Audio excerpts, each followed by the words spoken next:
Cool Figure TV. Revolutionary salute. Revolutionary salute. Like, share, subscribe. Welcome to the House of Revolution.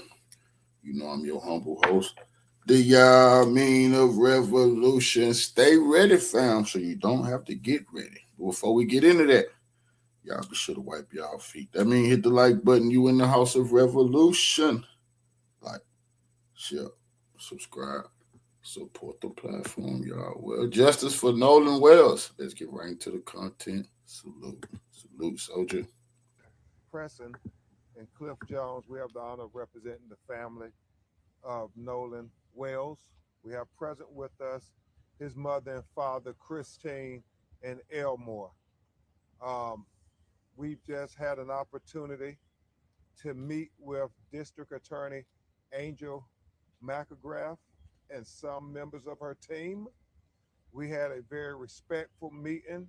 Uh, the thing I assume some of you may know, the thing to announce, she shared with the family that there will be a grand jury that she will turn this case over to once they have collected all the information and finished their investigation. We also agreed that we will have a mutual inspection of the cell phone with our experts and their experts. Attorney Eric Hertz is helping lead the investigation team with former law enforcement experts who are going to help us uh, with the cell phone download.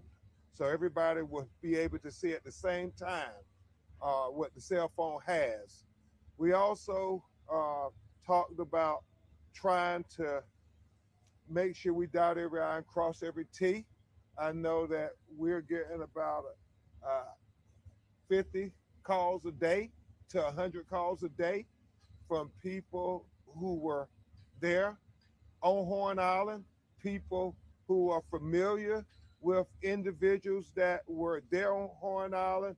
And so we continue to be steadfast in trying to get to the truth of why Nolan Wells is dead.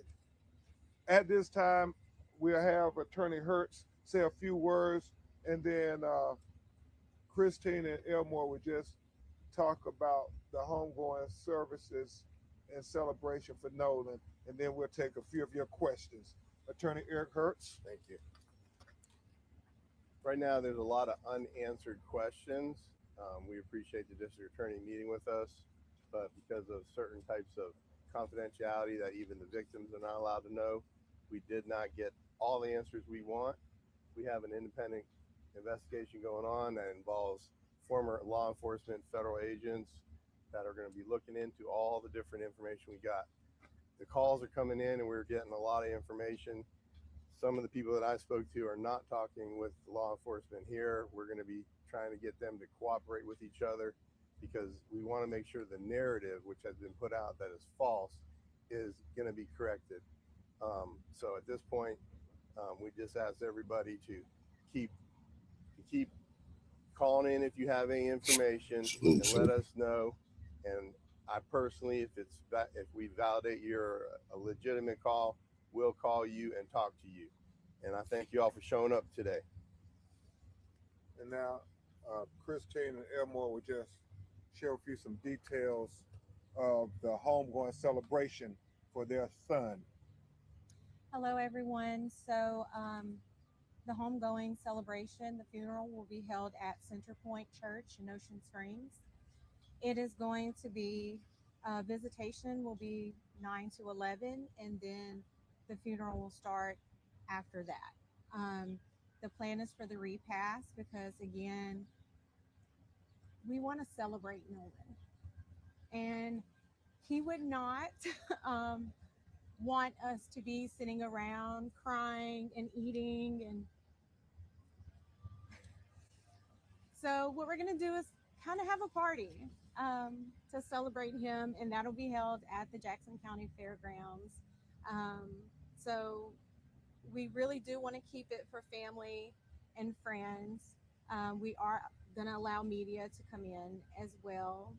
And lastly, I just His teammates. Oh, absolutely. Teammates. We've already contacted Coach Les George because we want to make sure that those guys are there.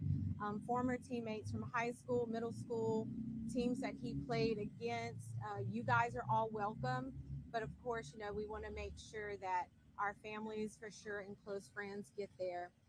So I do want to just say for those of you, again, if you are having protests, even the day of his service, I am asking you guys to just keep it peaceful. Nolan would never want any type of violence or anything like that. He was not that kind of person. So if you guys would again just be peaceful and to the community, thank you so much. Um, just the outpouring of love, support. We've had some local officials. Mayor Casey Vaughn from Gaucher has reached out to us. Oh my gosh, See, and this one thing, black people gotta stop going on TV and talk about the dead person wouldn't want anybody. Stop saying that shit. She need to stop saying that, bro. Nolan wouldn't want anybody to cause any trouble. Nolan is probably pissed off that they killed him. You need to stop saying that because we're not trying to make anybody feel comfortable. We don't give a damn. Like we don't. It might be some violence when you kill young black brother. They just the mothers, the family to stop coming out. And this Benjamin Crump and people, make sure you say that. Man, what the fuck? We don't care how America feel. It might be violence when you bring violence towards us. It's not gonna be no killing without killing. I can't even tell you. He has, it's almost been every day. He's been texting to check on us. Also, Jeffrey Hullum, thank you so much. He's been texting pretty much every day, receiving a lot of stories from Nolan's teachers, which just warms my heart, his classmates, teammates. So, again, for those of you who have donated to the GoFundMe, once again, I stress if you are not financially able to, we're not begging for that money. Okay. If you're not financially able to, we understand. We thank you for whatever you can give, but if you cannot, if you would just keep us in your prayers. Um, and to his friends, stay strong and please just take care of your mental health because I know this is a lot. It's a lot for us, and I know you guys are feeling some of that too. So thank you all. Thanks for the okay. Are there any questions? Yes.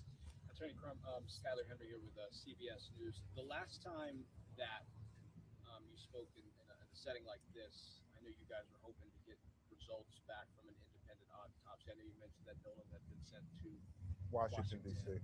Is there anything to share on that front? Not at this time, but we hope soon, very soon. Obviously, we're concentrating on the funeral services, but hopefully, shortly thereafter, we will be able to tell some findings of the preliminary autopsy. Still waiting on some things. And I also, while we're talking about funeral services, want to thank Mr. Tyler Perry for paying for the funeral, Absolutely. as well as Colin Kaepernick for helping to shoulder the expense of the independent autopsy. And I thank Reverend Al for agreeing to officiate the funeral services. Yes, sir. Aaron Gilchrist with NBC News. Mr. and Mrs. Lonsley, you said from the very beginning that for you, this was really about getting some answers about what happened to your son.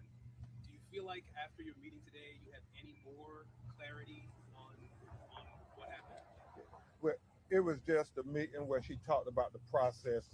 She didn't tell us any information about uh, the investigation too much because those things are, as she said, her role and what she has to do. But they still have questions, and that's not as insignificant to this meeting. It's just in general. Every morning they wake up and there's a hole in their heart, and they are trying to say, "What happened to my son?" Obviously, they feel strongly that he would not have just stayed behind. He wouldn't have left his cell phone And so we're trying to get to those answers. Attorney Crump, Brian Rose, GC Wire. There's been a lot of misinformation that's been spread online, especially the pool picture that was shared by you, and you had said that. Well, I didn't share it. I reposted it. We're reposting everything. Let's make it clear. We're reposting everything because we're trying to get people to come in and call. And so we've said from the beginning, we're in a ferocious search for the truth. And so things out there, we are trying to post, ask people, do you know something about this? Let us know. Just because we repost does not mean that we authenticate anything.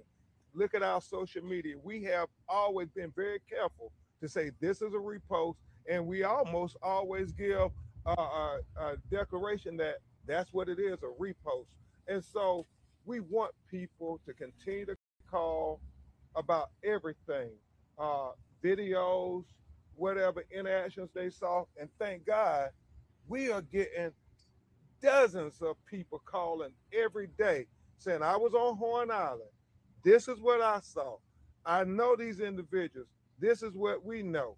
Uh, they said, we understand the sheriff's investigation has hundreds of people calling too. And so the hope is that when this is presented to the grand jury, all relevant witnesses and evidence will be presented to them so that we can have a fair and impartial investigation into the death of Nolan Wells. We were very honest and candid with the district attorney, and she was honest and candid with us. Uh, our lived experiences tell us that we must question everything, everybody's role, law enforcement role. That is the lived experience of us as Black people in America. And we will be not honoring the ancestors' sacrifices for us if we did not be honest every chance we got when we talk to power. Yes, sir. Eric mentioned the false narrative out there. Well, I've seen quite a few of those, so I was wondering if you could tell us which false narrative you're talking about so we can let people know. Yeah, it's not true. Was there a particular false narrative you were There's a referring lot to? of narratives out there right now, and There's a lot of narratives we're going to try to investigate all of them. there's a lot of narratives out there right now. I'm not going to comment on any particular one, but whenever a case this big gets in the news, people try for whatever motivations, law enforcement or whoever, people that call in, try to set up a narrative so that people will follow the narrative. Our job is to cut through all the noise and find the truth. And the truth needs to be found by unbiased investigation as well as unbiased lawyers and all the people that are out here, all you investigatory journalists and everyone else. We just ask that you keep an open mind until we get to the truth. And one of the things I will say, we are trying desperately to figure it out. And we don't profess to have all the answers, but boy, we're trying. And so when people call and tell us this is this person, and then we get somebody saying that, no, this isn't that person, we're trying to balance it all. So we want to even be more careful ourselves to make certain that we're trying to get people to come forward. And there are a lot of people who have different perspectives. We're getting that just from the phone calls, that people who were there at the same time are saying different things. But we're going to get there. We're going to get to the truth. So first, I Yes. just want to say my deepest condolences to you, Christine and Elmore. My heart hurts. I'm breathing the guilt, WLOX here at home. But I want to go on and ask you, Attorney Ben Crump, you say that you were talking about the process in there with the DA. Were any affidavits or possible prosecutions or criminal actions presented to her to be signed eventually, or do you know anything Yeah. right now? And as she says, her role is confidential at this point, but so she can maintain her prosecutorial independence.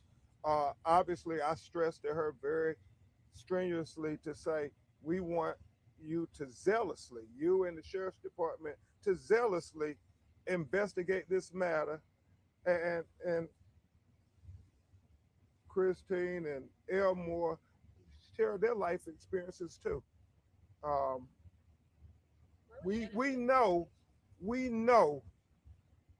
through our lived experiences, our life experiences, that's and she said that's not how our office operates. But we know in America, in the South, certain people are investigated differently.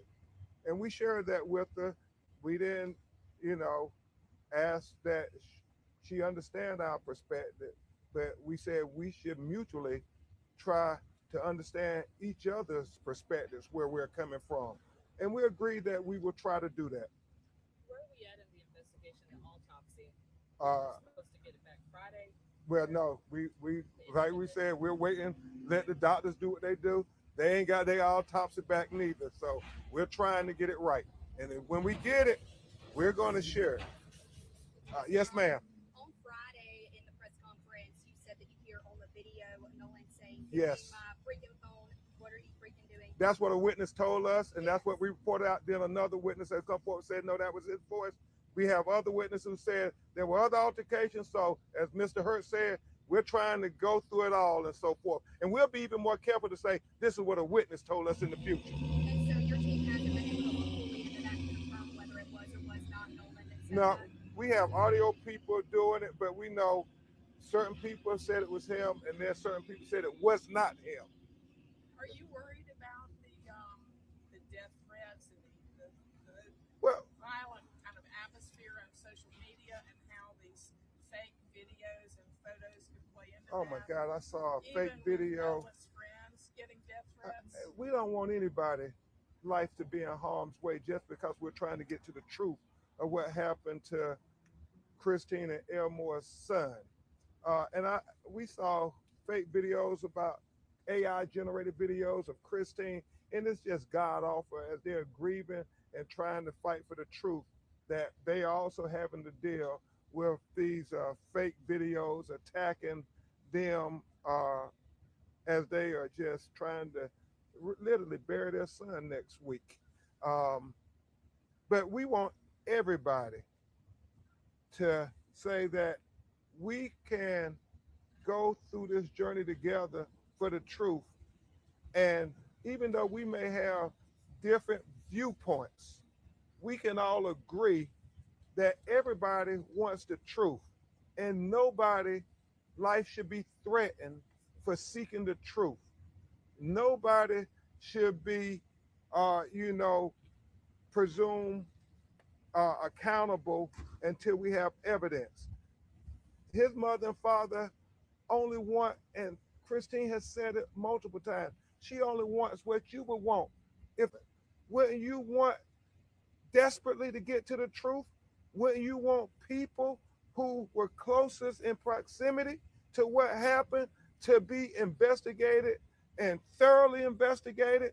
We know that, you know, if it was Nolan, how would he be investigated? So, one last question. Really quickly, just curious about the dynamic that you guys have had, Christine and Elmore, with law enforcement up until this point. Have you all been able to speak with the sheriff, any of the lead investigators, since what happened last week? So that was actually clarified in today's meeting. The DA's office wanted to take over that communications because they do have a victim advocate, which I appreciate. But of course, that wasn't what she, took responsibility and accountability for. But we were not communicated with that information. So for us, like I said before, the last time we actually spoke to someone with the sheriff's department was last Tuesday. That was via text message that I initiated, just asking for an update. So that's the biggest thing is, I appreciate that she took accountability for saying, hey, that was actually our doing. But, we have a setup now. And so the hope is that we'll have that open lines of communication. So you feel like this was used And today? Attorney Hertz has a comment on that there. Let me just say that under the law in Mississippi, a victim is entitled within, I think it's 72 hours to get an incident report and have certain information shared. It's been more than 72 hours, and that's part of the meeting here today to start getting the incident report and all that information that we came here to collect, as well as listen to the district attorney and what she had to say. Did you get that report? No, not yet. We are working with them to say there need to be better communications with the clients and so forth. So the big things that we know, there's going to be a grand jury into the death of Nolan Wells, and number two, that we're going to have a mutual inspection of Nolan's cell phone. We just want to make sure everybody else's cell phone is also being downloaded. Thank you. Really quickly, as far as when are the homegoing services? Monday at 11 a.m.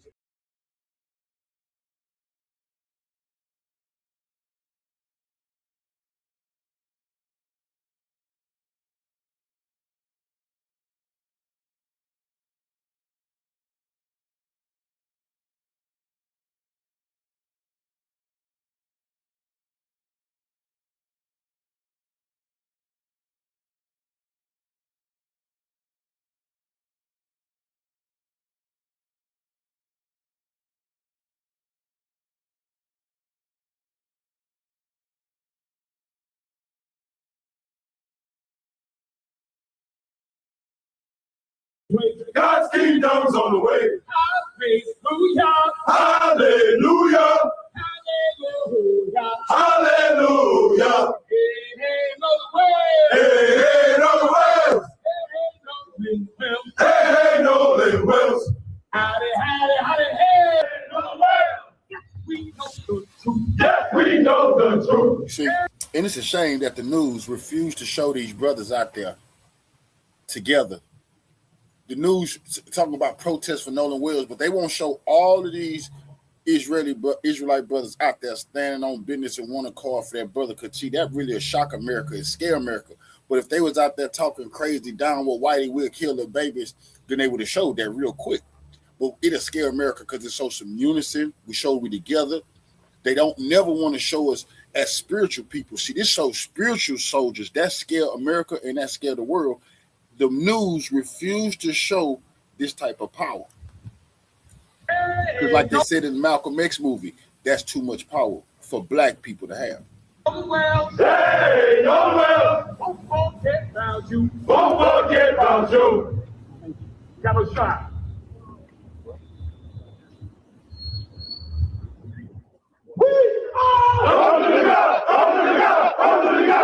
See, this will work.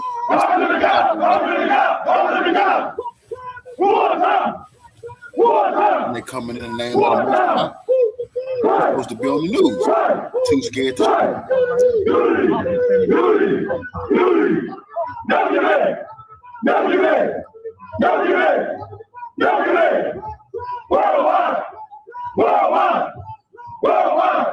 Walk down through that before you get your tone. You see what you say. Sons! That's how it's Put faith, move. 5, 4, 3, 2, and hunt. Right straight back. Close space, move. 5, 4, 3, 2, and close space back. Come on. Hey, Nolan Wells. Yes, sir. And Joel 3:9 says, prepare for war. Wake up the mighty men. Let all the men of war draw near and let them come up. Peace and blessings. Peace and blessings. All praises to the Most High. And if you've been living under a rock or if you've been smoking rocks, then you would know about the death of Nolan Wells, which happened somewhere between July 4th and July 6th. We don't really know the date. His body was found on the 6th, but there's a lot of speculation on when he was actually killed. His body washed up on the shore of Ocean Springs, Mississippi. And since then, everybody has been digging into it about all the inconsistencies where the young black high school football player went out on a boat with a group of white friends to an island and didn't make it back home.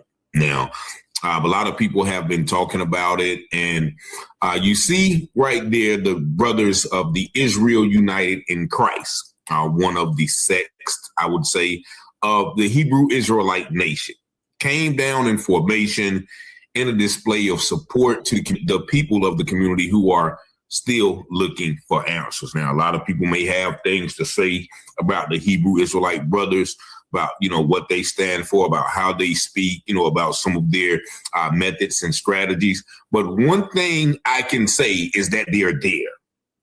That's what they are there with a lot of strong black men standing up in formation, chanting, marching. Now, once again, not to sound, like I'm disparaging anybody, but where are all the Christian churches at when these things happen?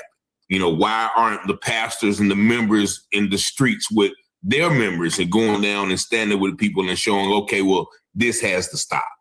I don't really see that. I see the Israelite brothers, I see local and community activists, grassroots, and I see, the Nation of Islam out there. I don't really see a lot of churches out there in the streets with the people. Nevertheless, the people came down there and they brought the people together. And when the community sees a group of men who are supposed to be the leaders and the protectors of the community come together and stand together, whatever they do, then that motivates the community. That brings spiritual upliftment to the community. Let's watch this one clip where one of the brothers speaks about why they are there. Just listen. The community in Ocean Springs, Mississippi is still reeling from the loss of a beloved community member, coming together for a peaceful protest to demand justice for 18-year-old Nolan Wells. Just 1 week after he went to Horn Island to celebrate the 4th of July with friends and never came home. Hey, Shalom, Most High in Christ bless, man. Y'all already see it. Y'all know we got boots on the ground again, man. Why? Because we love our people, man. We out here taking a stand for the young brother Nolan Wells, man. Right now, we are in Moss Point. It's like 10 minutes away from Ocean Springs. Here to wake up the mighty men here. As Joel 3 and 9 said, we must come out and wake up the mighty men and prepare them for war. A spiritual war, that is. All right, so we got a lot of people coming up, a lot of people listening. A lot of people, they first time hearing the truth, and we're going to keep giving it to them, man. So all praises to the Most High God and His Son, Christ. All right, shalom.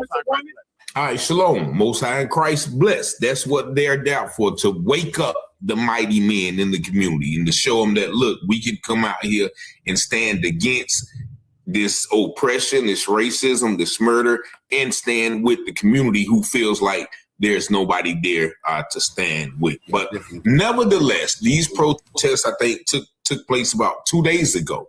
And there are 2 news articles about it, but you don't hear them mentioning the fact that the brothers from the IUIC was there.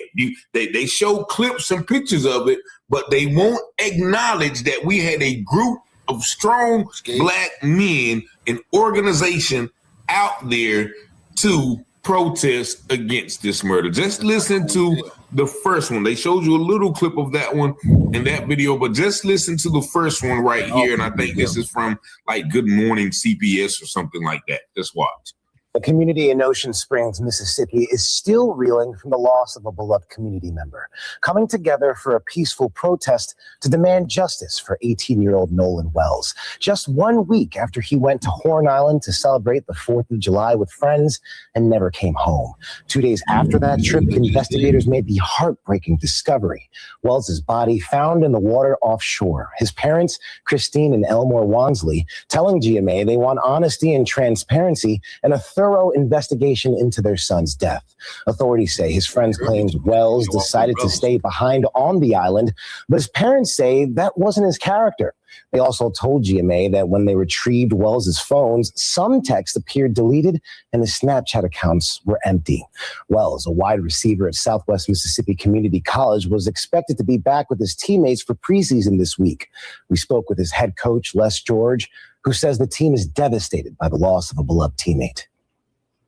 We had a team meeting that evening once everyone had moved into the dorms and settled in, and we didn't talk about football. We just talked about how the most important thing right now is that we're here for each other, and made sure that we had counselors in place for them. Now, Nolan's parents have now flown his body from Mississippi to Washington, D.C. for an independent autopsy with help from former NFL quarterback and activist Colin Kaepernick as they await results as protesters call for answers. The Jackson County Sheriff says the investigation is ongoing and welcomes that independent review. Gio? And those parents really want those answers. All right, I thank you so much. Okay, so basically two things about that news story. My brother Ricky Smith down there in Memphis pointed this out to me. Look at the people who they have reporting the story. They put a blackface on this story. Why? To, kind of garner, garner a connection with the story. With the story, with what they are reporting. That blackface is reporting something that blackface is to check the temperature. The same thing they did with the little 1-year-old baby got killed at Walmart. You had the black reporter down there, got maced and gassed by the police, had to tell the truth on camera. Nobody was doing nothing. But see, black people can check the temperature and report back what's the mood of the black people easier than white people can. That is slanted, untrue, lies, all of those things. But because he's black, we feel some sort of comfort with the story and the information they gives us. That's one thing. But look at how they slanted the story away from the protests and why people are protesting into, he was a member of the high school football team. And here's the white football coach telling us how much they're going to miss him. No, we don't want to hear about that. Let's get some answers. And when you see that white face and that white man, and you can hear, we didn't talk about football and we didn't talk about anything. Everybody in there was probably quiet because all of the other white kids on the team and in the know and in the social loop know what happened to them. So of course, we're mourning and we just don't want to look at the playbook. No, because that's everybody's guilty probably in that room. So you saw that one, no mention. You saw the brothers in the IUIC in that video, but no mention of them. Why? Because they can't acknowledge the fact that there is a strong group of black men who came down here. And if there's any more black men who want to come up and get up with these guys, come on, right? But just listen at this next one, and I'm sorry, please excuse the black lady in there talking about it's not about race. I don't know what it's about if it's not about race. But let's look at this one as well.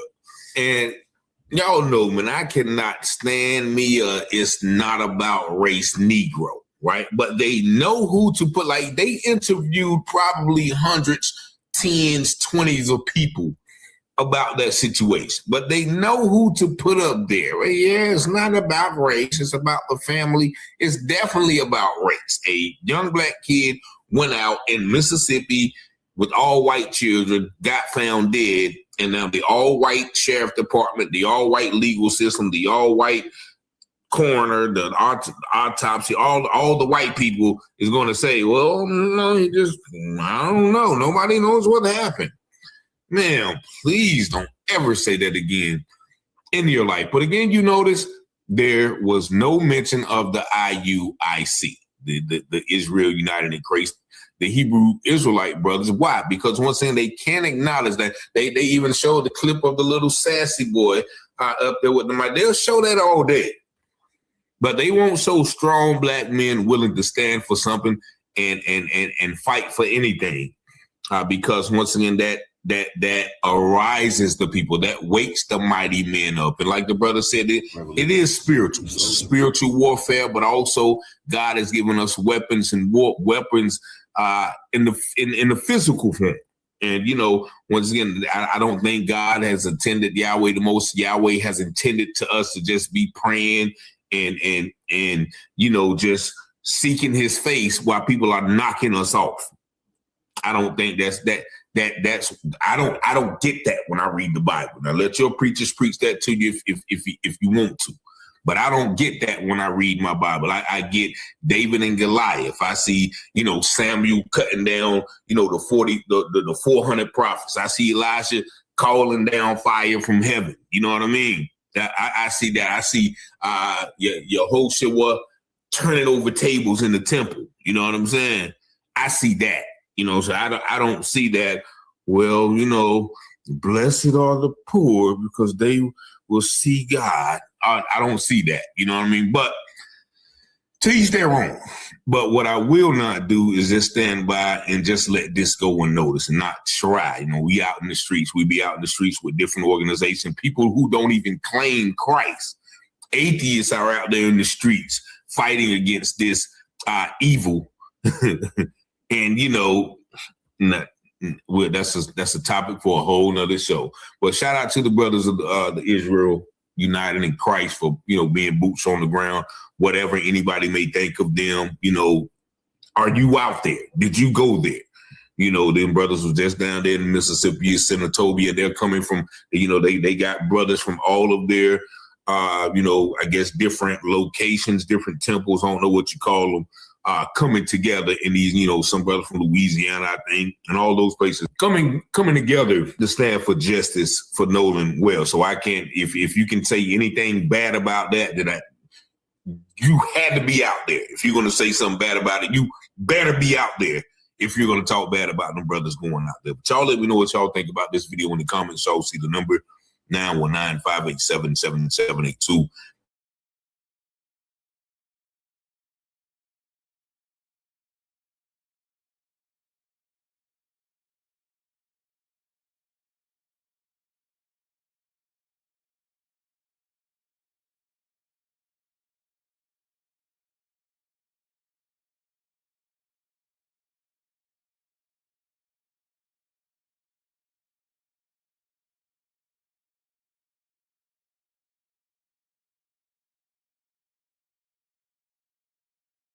The nationwide attention surrounding the death of Nolan Wells was likely more than many people expected, including those who were with him that day and officials involved in the investigation. But if this case has shown us anything, is that many people are no longer willing to accept that quick dismissal of unanswered questions when a young Black person dies. People are demanding a thorough, transparent investigation before conclusions are reached, and they believe every lead deserves to be examined. With that said, there have been several interviews released in recent days featuring people who knew Nolan, including friends and coaches. One thing that has stood out to many viewers is that these individuals have consistently expressed the belief that race did not play a major role in what happened. No, I don't think it was no racial intention at the school, from my experience. Because you have, predominant white school, you have Black kids there, and they all, played and grew up together and got along. Now, some stuff might have happened that I didn't see. So, I can't speak wholeheartedly on it, but from what I did see, it was a tight-knit community, you know what I mean? Do you think, having been there on the island with this large group of people, that race plays a factor in whatever happened here? I don't want to answer that question. I wouldn't say I wouldn't want to answer that question. I mean, obviously we go to Ocean Springs, we're going to have white friends. So I guess it's pretty normal down here, but even this man, Trayston Shepard, who claims to be Nolan's best friend, says that he is upset by the suggestion from Crump that race may have played a role in Wells's death. I just know I've lost my best friend. So first of all, we don't know Trayston. We've never met him.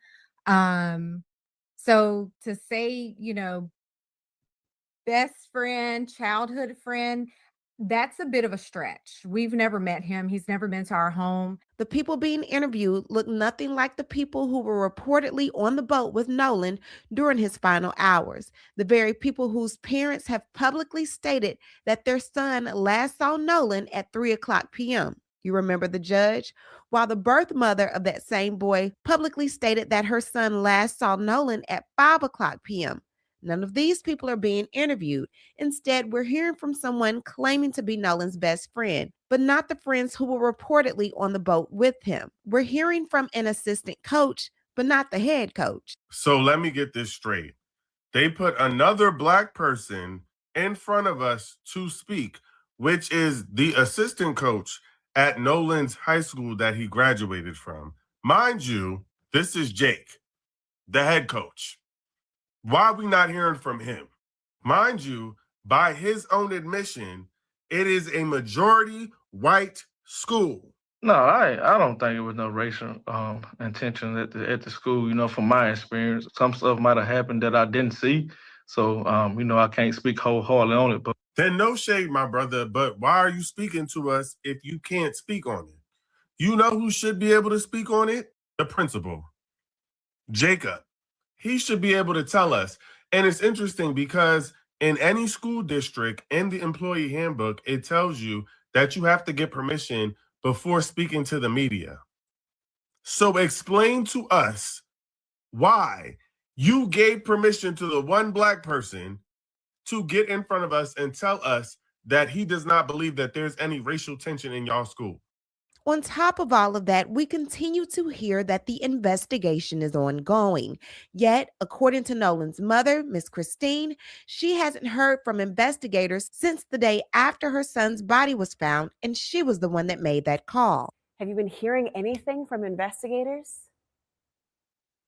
No, the last time I spoke with an investigator, it was Major Smith, and I had reached out to him via text message. That was last Tuesday. Other than that, I have not spoken with anyone. Now, a major update in this case today is that the Jackson County District Attorney, Angel Myers McIlrath, has confirmed that she will be meeting with Nolan Wells' family today.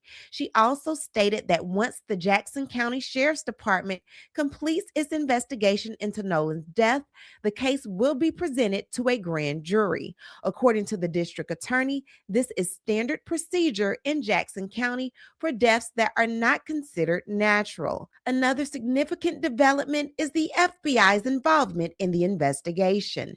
The FBI is now assisting the Jackson County Sheriff's Department because Horn Island falls under federal jurisdiction.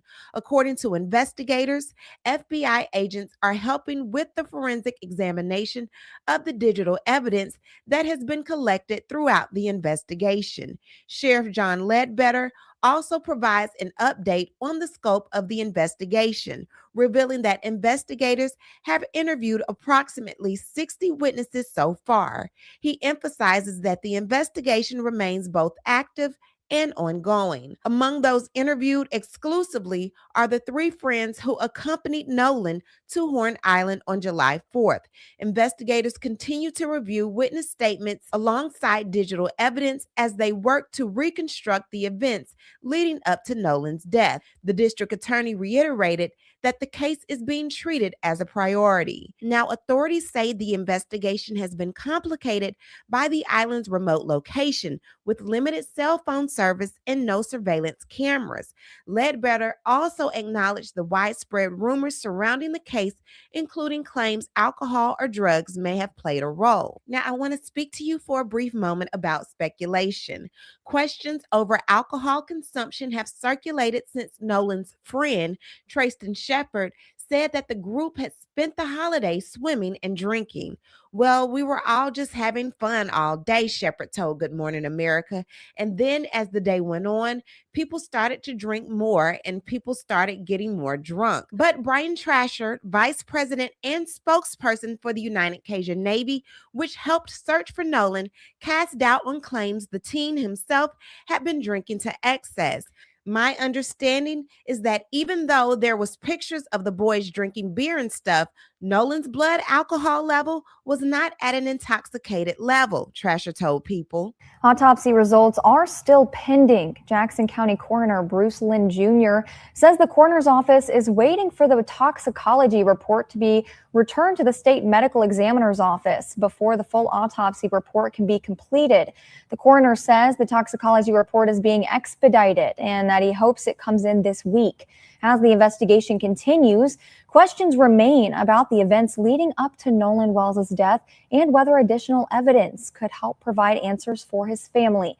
And as we wait for the autopsy and toxicology reports, we do have more information on what actually happened July 4th on Horn Island. This is an interview by Laura Coates from CNN. I mean, Javon, I want to come to you because you're his friend. You were on the island on the 4th. You were on a different boat. Do you recall seeing him at all that day? Yes, ma'am. I did see him when I was out there on the island. Can you tell me what you saw? Does anything seem strange to you about the difference that people are saying of how he was separated from the group? No, ma'am. I don't think that Nolan would say, "Hey, bro, I'm staying with this girl on the island. Y'all go ahead and go back," without even bringing it, like not even asking to get his phone back. You know what I mean? Mm. I don't think that any of that. What makes you so But- sure about that? Because I mean, obviously you've been with him, you spent a lot of time with him. Did you know him to be someone to leave his phone or even say, "You guys go without me"? Never. I've never known Nolan to stay back while his friends leave. He's always been a guy where if he rode with you, he's gonna come back with you. That's always how he's been every single time. You know, this friend of his, Trayston, also told ABC that that video people have been talking about that was said to show some sort of altercation, it did not involve Nolan. He says it was actually him yelling in the video and that you and a family member were holding him back because he'd been in a fight. Is that accurate? Yes, ma'am. We were calming Trayston down. In that video where he said, "Give me my effing phone back," it sounds like him. So I'm pretty sure that he was right on that. But Javon, I'm so sorry to think about what you must be going through and thinking about what's happened to Nolan. I mean, you mentioned a phone. Tashima, a huge question so many people have is why he would have left his cell phone behind. And you say you were the person who actually went and retrieved that phone for the family. How'd you get your hands on the phone? Where was it? That is correct. Christine called me and told me, "Hey, where are the boys? Nolan hasn't been heard from since such and such time. Where are your boys?" I said, "Well, Javon is with his girlfriend, and I just spoke with Jalen, and they are headed to downtown," which I was literally getting ready to get in the shower to go downtown as well. She said, "Well, Nolan hasn't been." So I instantly called with Christine on the phone, Javon. Javon said no, he hadn't seen Nolan since early on the island. And he was like, "What? Are y'all serious?" He was like, "Yes." And so Christine intervened in the conversation, said, "Nolan has not have been heard from since he left the island." So Javon was like, "Well, that's when I seen it. I haven't seen it since then." Again, everybody go their separate ways. So I then hang up from Javon because obviously there's nothing he can say to tell me anything. So then Jalen, I call him. Jalen did not answer the phone. Christine again is on the phone. Jalen did not answer the phone. LeBaron, I called, after he didn't answer the phone, I called LeBaron, which is their other friend, LeBaron Broomfield. He answered. He said, "Jalen is in the gas station. Hold on." So he said, "Hey, Jalen, Mom on the phone." So he's like, Jalen, like, "What's up, Mom? What's going on?" I was like, "Hey, have y'all heard from Nolan?" They said, "No, we have not heard from Nolan." But where was the phone? So I was like, "Well, okay." So that's when we started tracking the phone. Well, for Christine, it said one place, but for them on Snapchat, it showed another place. So that's the place we went to. And it showed that everybody that was in the house, it was like a lot of people there. Like it was, I'm not familiar with all the kids. I only know like one or two people there, but it showed that the phone was at what a lot of people were at. So that's how we knew where to go to. We went there. They were all there. They were sitting there, lights off, watching TV. Did they immediately give you the phone? Because knowing that phone was there. It took about 15. They did. They gave me the phone, but it took about 15 minutes to get the phone. Because I even asked, I'm like, "Did y'all have to walk back to Horn Island to get the phone? Or like, where's the phone?" Because it took so long when they said it was when Wyatt told me it was in his truck. It took him so long to get the phone back to me. Christine, So when they brought the phone back. I'm sorry, go ahead, Tashima. I want to hear that. When they brought the phone, after I said something about it, he was like, "Well, she's going to get it." I was like, "Who's going to get it?" He's like, "The girl's going to get the phone." So let's think about something here. After a day at the beach celebrating the 4th of July, Nolan decides to stay behind and visit with Katie. Katie says that Nolan went back with his friends, but Nolan's friends still have Nolan's phone. Magically, after 11 o'clock p.m., Nolan's friend Warren contacted Nolan's mother because he was the one that discovered that Nolan was missing, according to Warren's birth mother. So if all of this is true, Why are y'all sitting inside of the house in the dark watching TV with his phone inside of Wyatt's car? And then wonders why the family finds all of this suspicious. So just to clarify, it was actually a ranger from the National Park Service that discovered his body and called it in. At that time, myself and another volunteer were flying a grid between Horn Island, Ship Island, and Chandelier Island. And just for any viewers that are not familiar with that, if you look at just off the coast of Mississippi going south, Ship Island would be about 10 miles to the south on the left side. Horn Island would be about the same distance south on the right side, and then Chandeliers would be like, probably 30 miles more south. So it forms like a T. So that was the grid we were searching, because that's where the wind and drift patterns we looked at were taking the current.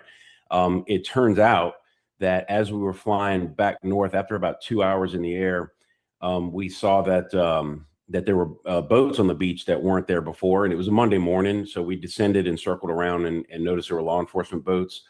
And then so we descended more and circled, and more boats were showing up. And then we could see a body on the beach that they were kind of huddled around. So that's about when we knew that they had made the recovery. And then again, later I found out that a ranger had called it in.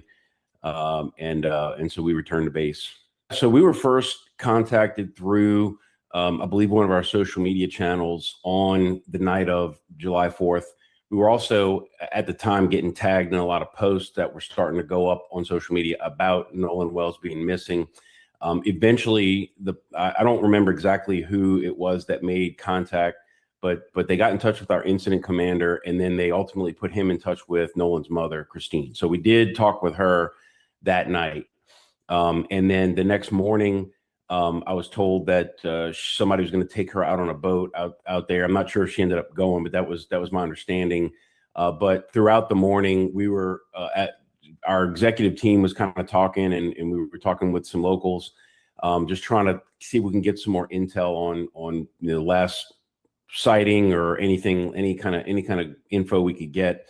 And then so basically one of my volunteers from the Mississippi chapter reached out and said, "Hey man, I got a boat close by there. I can get in the water." And he's actually a rescue specialist. So, he had a lot of skills, in case he came across anything. There's another volunteer that had reached out who was actually a member of a law enforcement agency locally, but he was on his day off, but he's a drone operator. So he went with the other guy. They went on a boat, and they flew the drone. They walked around the island, canvassed it, looked for any signs. There was a rumor that Nolan might have had walked up to the center of the island where there's like a lagoon, but they noticed a lot of thorny brush and cactuses, and they're like, "Nah, there's no way he would have went here barefoot." So they got in the boat, ran a grid between the two islands, and didn't find anything. The weather kind of blew up that afternoon. This would have been on Sunday, 5 July, that we're talking about now. So when they aborted for that day, we decided that, okay, we're getting further and further away from the last sighting of Nolan. So the best thing to do is put an aircraft up. Our aircraft are based out of Belle Chase, Louisiana. But again, just to show like how awesome like our Mississippi Gulf Coast chapter is, we had another volunteer reach out and say, "Hey, I have a plane at Gulfport. It's a lot closer." So I went and met him, and at first light on Monday, 6 July, about 6:30 a.m. Central, we were wheels up. And like I said, we were in the air about 2 hours before we noticed the activity on the beach. There's no evidence to suggest that he was dumped on an island and left for dead. The working theory, based on the people I talked to who actually observed his body, and again, these are not medical professionals. This is not an autopsy. This is just people who are used to seeing dead bodies and got a good look at it. The working theory is that he drowned. My theory, based on the conditions that day, would have been that he got in the water for some reason, whether he was going swimming, whether he was trying to swim out to a boat. There was another story we heard that he might have been trying to get to a boat that was leaving to get their attention. Probably got caught in a rip current, which is extremely powerful. It's always strong on that part of the island, but that day, eyewitness accounts is that the rip was really strong that day. The rip probably carried him in a northwesterly direction. Even in as good a shape, and Nolan knew how to swim. He had swimming lessons when he was a child, and I think he swam on a fairly regular basis. And he was also an athlete, so he was in very good shape.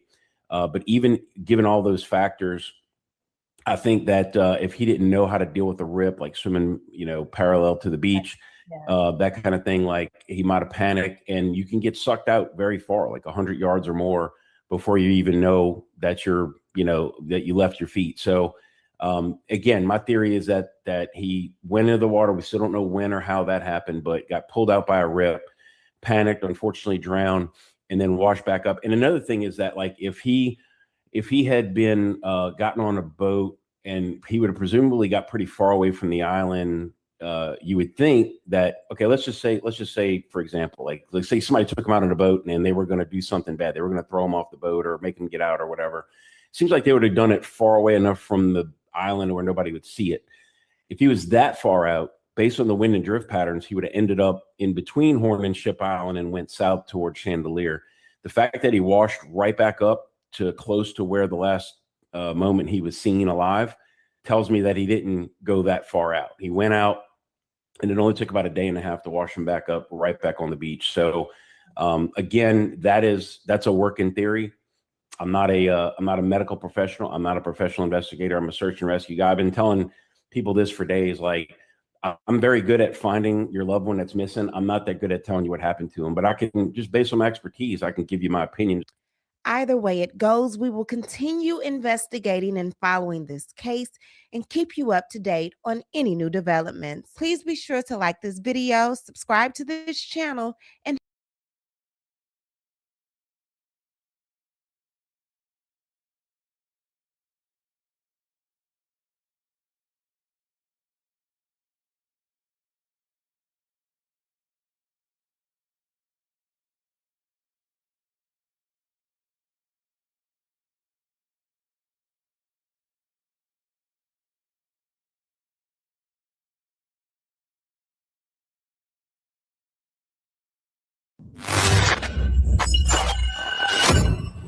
Willie D Live. What's up, family? We got a dead body in Mississippi. Inconsistent stories from the deceased friends. And now the FBI is on the case. Allegedly. Yeah, let's get into this story, fam. So we got FBI examining digital evidence in the Nolan Ryan case. DA calls case a priority. Interesting. Anyway, the Federal Bureau of Investigation is assisting the Jackson County Sheriff's Department in the investigation into the death of Nolan Xavier Wells. Jackson County Sheriff John Ledbetter said the Sheriff's Department has worked with the FBI since the investigation began, something that shouldn't come as a surprise because Horn Island is federal land. In addition, he said the Sheriff's Department often works with the FBI agents in investigations. As part of the involvement, Ledbetter said the FBI agents are assisting with the forensic examination of the digital evidence investigators have collected during the investigation. We have interviewed approximately 60 witnesses, Ledbetter said. Again, our investigation is ongoing and active. Those interviewed in depth include the three friends Wells accompanied on the boat to Horn Island on July 4th. District Attorney Angel Miles McElrath weighed in on the case as well Tuesday, saying that her office is offering support to law enforcement.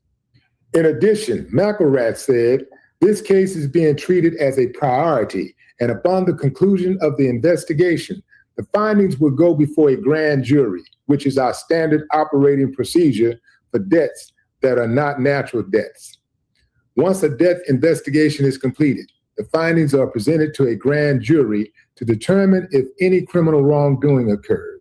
McElrath reiterated that the investigation remains active and ongoing. In addition, the district attorney said she plans to meet with Wells's family Wednesday. Wells, 18, of Ocean Springs, was reported missing after he did not return home from a 4th of July trip to Horn Island. Wells, who was Black, traveled to the island with three white friends who have cooperated with investigators. They made sure they said that, right? Who have cooperated with investigators. That's how you know when media is biased. They say they've cooperated with investigators. How do they know? They just gonna take investigators' word that they have cooperated with investigators? His mother, Christine Wansley, said it was improbable that her son would have voluntarily remained on the island miles from shore without his phone. She said that once she got her son's phone, she was concerned about the lack of saved Snapchat messages. Wansley is urging anyone with information about the case, including videos and pictures related to her son's disappearance, to provide information to the sheriff's department and to her legal team. Wells's body was found July 6th in the waters off Horn Island. The Mississippi State Medical Examiner's Office conducted an autopsy, but the results remain pending the results of toxicology tests, Jackson County Coroner Bruce Lynn Jr. said Tuesday. After Wells's death, his parents, Christine and Elmore Wansley, hired civil rights attorney Ben Crump to conduct an independent investigation. An independent autopsy was also performed at the family's request, but the results have not been released. Crump said he planned to announce the findings during a news conference last week, but said flight delays also delayed the autopsy findings. He has not announced when the results will be released. Since Wells's disappearance and death, speculation about the case has spread widely on social media, with investigators repeatedly urging the public not to share unverified information. The Sheriff's Department continues to ask witnesses to call the Sheriff's Department at 228-769-3065. In addition, the Sheriff is calling for any original photographs or videos from the day Wells went missing. Really, I would be very skeptical about calling the Sheriff's Department, simply because I don't believe that they're interested in solving this case. They say they interviewed 60 witnesses. Well, by now, they should have their suspect, right, fam? Come on now. Come on now. I'm not picking up what they're putting down, man.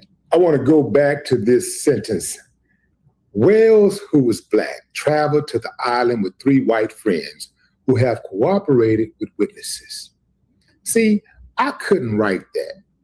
I mean, as a respected journalist, I would have to say, Wells, who is Black, was on the island with 3 white friends who is reported to be cooperating with investigators. Reported to be cooperating with investigators.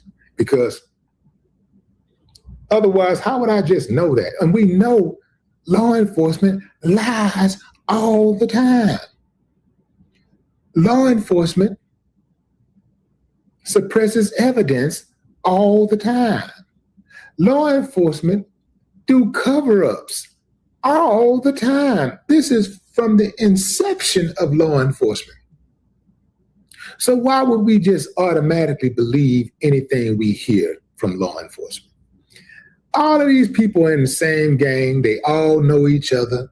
I'm talking about from the DA to the investigators, to the judge, to the Klan jury, to the coroner, the medical examiner. Yeah, and I'm talking about the Jackson County coroner. And then you have the medical examiner for the state of Mississippi. They're all in the same gang, fam. Black people in the United States seldom get justice. In Mississippi, oh man, it takes an act of God to get some justice out there. And look, man, they are corrupt from the floor up. Mississippi, you couldn't pay me to live in Mississippi, and not one county in Mississippi. They are stuck. I don't understand people who have options who live in Mississippi. Now I know some people that live out there, man, they don't know anything else, and they still ain't got the message that we've been freed.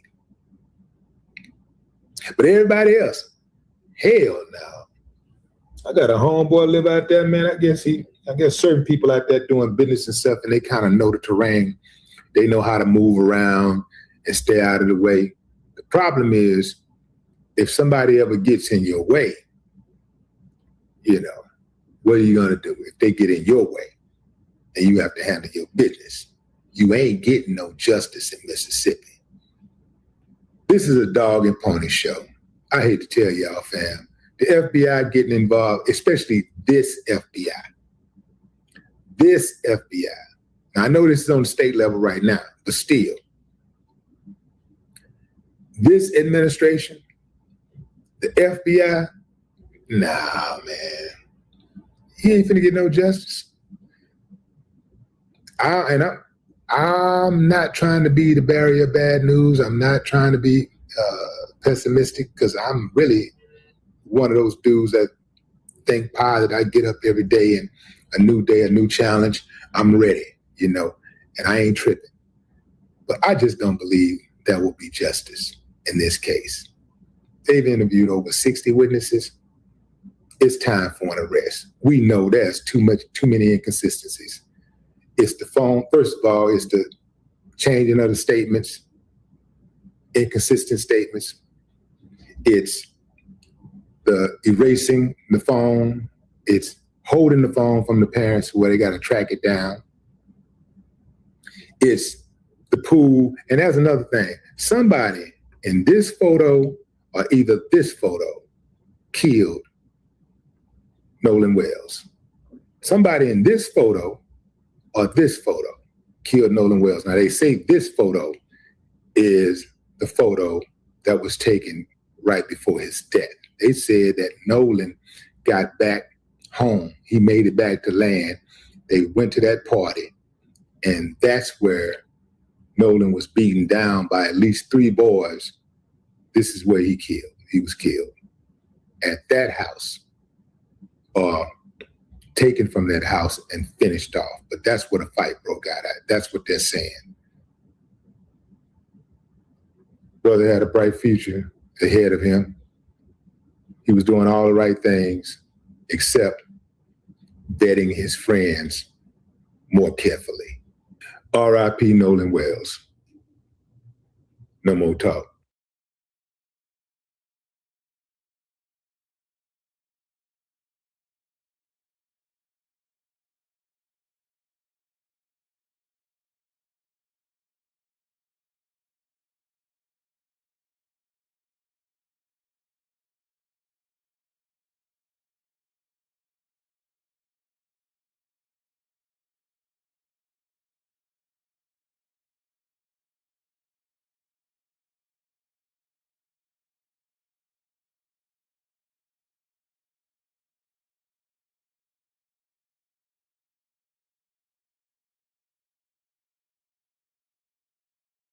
I believe. Yeah, I think Monday is the 20th.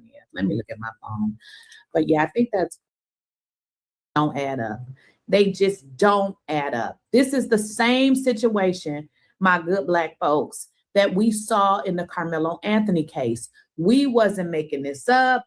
We wasn't conspiracy theorists. We were concerned because we knew that what we saw did not add up. And voila, what did we learn?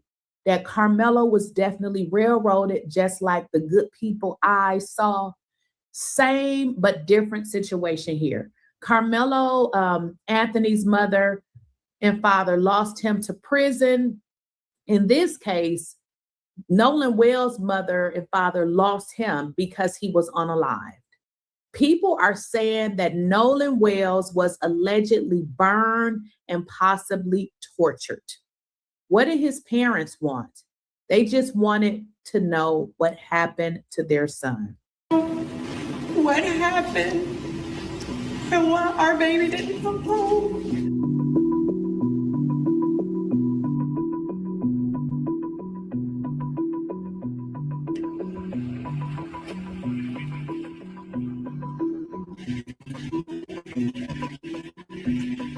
We have the honor and the privilege of helping to lead an independent investigation on behalf of the family of Nolan Wells.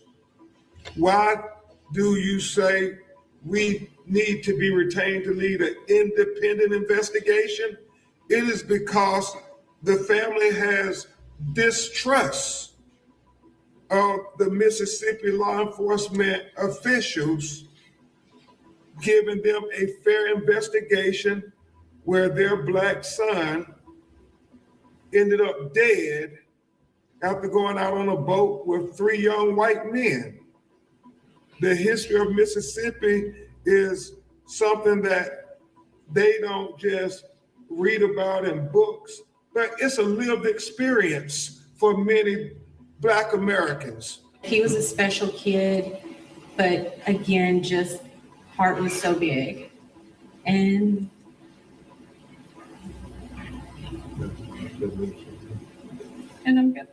we're gonna miss him dearly. We just want to know. We want an honest, thorough investigation. That's all we're asking for. Parents ask for an honest and thorough investigation. Again, guys, we're not conspiracy theorists. What you feel in your heart about this Nolan Wells case, you're pretty accurate. Now, this video has been circulating that I'm going to bring up. And what they're saying is they know people in the field as it relates to transporting bodies, and information was leaked that Nolan Wells, I'm going to say allegedly because this hasn't been confirmed, okay? Allegedly, his body had been burned, he was mistreated, and possibly tortured. Let's get into it. Today. So today, we actually know someone that works transporting bodies, human remains, and things like that. So today I got a call from that person, and they were just talking about the body that they came across. This was Nolan Wells. So before knowing all that, he said that the body was mistreated. Yeah. It looked abused. It looked like he was tortured. Looked as if he was burnt, maybe. Where?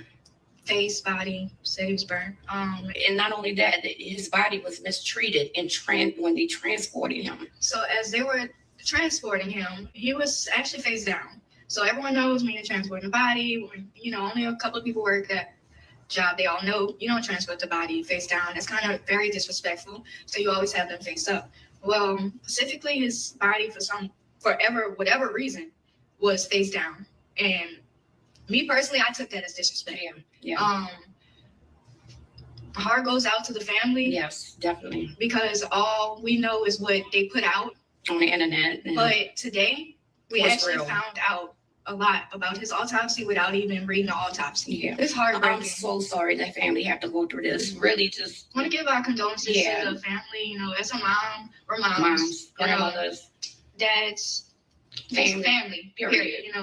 We give the most prayers to you, and we stand behind you because we know right what really happened. Right. So, and at the end of the day, whatever lies those families have covered up, or whatever lies they're trying to cover, we're sorry. Yeah. And we're here for you.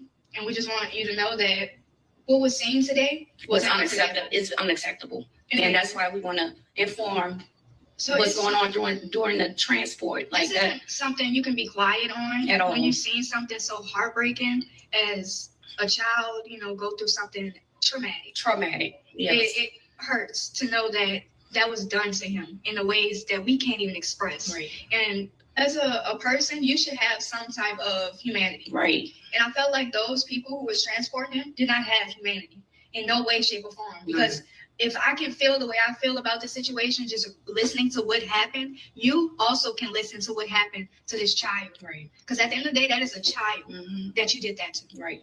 So this child needs justice. Because we're not going to sleep until he gets it. At all. And I heard the feds are in Mississippi right now. So justice for Nolan Wells. No matter what. Our heart goes out to his mom, his family, everybody. And just know, families, we're coming for you. Yeah. I'm going to talk about Nolan Wells. So here's the deal, guys. That was really hard to even listen to. Like, my heart is, as well, goes out. Like, this is terrible. I mean, it is so wrong. But we still have to talk about it, because if we remain quiet, it's like we are actually helping them. So, as I have been saying over the last few days, now that we're getting closer to Nolan Wells' funeral, it's going to be all over social media what his body looked like. And y'all, brace yourselves. Brace yourselves. If y'all remember Emmett Till's funeral, his mother took a picture and she put it all out because she wanted everybody to know what those nasty people had done to her son. If Emmett Till's mother would have not put that picture out, we would never have known. The reason why I want you guys to make sure you are mentally ready, I feel like this is history repeating itself. And I've tiptoed around this. But now, being that it's Wednesday, next Monday will be a funeral, okay? They are saying that Nolan Wells' body and his face, well, I'm sorry, don't let me put words in their mouths. I believe they specifically mentioned his face. If you guys recall, I said the fact that he needs to be identified from the dental records, guys, nobody is being identified from dental records unless they are unrecognizable. So tell me, the story was, I do believe that he stayed. And when I say the story, I do believe, I'm saying the lie, the story that they all came up with, because based on everything that I saw, this is a replay of Carmelo Anthony. The friends that say that they were the friends now coming out. Yeah, I don't buy it. I mean, just like I didn't buy the shit in the Carmelo Anthony case. And now it's coming out that, they hid evidence to protect white racist bullies. Okay. Now, in this particular case, the family has not saw the body. That's strategic. That's strategic. But again, there's going to be a funeral here on Monday. They say that the body was burned and mistreated. And when they say mistreated, they're just not getting into it. For someone to say a body was mistreated, there has to be clear physical evidence of damage to the face or the body. We have not heard this before, people. So brace yourselves for Monday. I expect photos to be all over social media because I don't anticipate that the mother is going to not share those photos. She would need to share those because we can't keep this a secret. Nolan Wells allegedly burned and tortured and mistreated. They even go as far as to say that his body was disrespected during the transportation. Listen, I have not been to coroner school. I don't know nothing about the profession, but I know you don't place a person that's dead or alive on their face, okay? Because if it was a person who, needed help with moving and you put them on their face, then now you just gave them a bigger problem. You don't place anybody on their face unless they're alive and they say, can you roll me on my face? I like to sleep like that. But the fact that he was placed on his face, as they stated, he was disrespected and then allegedly burned and tortured. So today, we actually know someone that works transporting bodies, human remains, and things like that. So today I got a call from that person, and they were just talking about the body that they came across. This was Nolan Wells. So before knowing all that, he said that the body was mistreated. Yeah. It looked abused. It looked like he was tortured. It looked abused. He was tortured. You tell me, how many people have you saw and you say, oh, you look like you was tortured? For somebody to use those type of words, torture is extreme. If I were to look into just go to the dictionary and look up the word torture. Torture generally means subjected to extreme physical or mental anguish. Well, we know it's physical because nobody knows what's in the head, especially of a deceased person. Torment or severe distortion. The term originates from the Latin word torcor, whatever. So basically, it means both literal and figurative context to describe pain, difficult circumstances, or objects. He was tortured. As if he was burnt, maybe. As if he was burnt. So that means that there is some serious discoloration on his skin, scabbing, which would indicate some kind of burning. What happened to Nolan Wells? This doesn't add up. And let's be honest, the friend stories don't add up. Okay? None of it adds up. We have everybody speaking out to try to bring justification to some bullshit when we haven't heard the first three boys who have now went and obtained attorneys. Their mammy judge is speaking out, which it seems like she's intimidating witnesses. And now we're finding out that Nolan Wells was allegedly burned and tormented. Where? Face, body, said he was burned. Face, body, they say he was burned. So y'all, this gets even a little bit, because not only his face, his body. So what happened to him? Like his clothes were like, what? His face, his body would indicate this is face, this is body. So that they remove his clothes. These people are sick. And not only that, his body was mistreated when they transported him. So as they were transporting him, he was actually face down. So everyone knows when you're transporting a body, when, only a couple of people work that job, they all know you don't transport the body face down. That's kind of very disrespectful. So you always have them face up. Well, specifically his body whatever reason was face down. And me personally, I took that as disrespect. Yeah.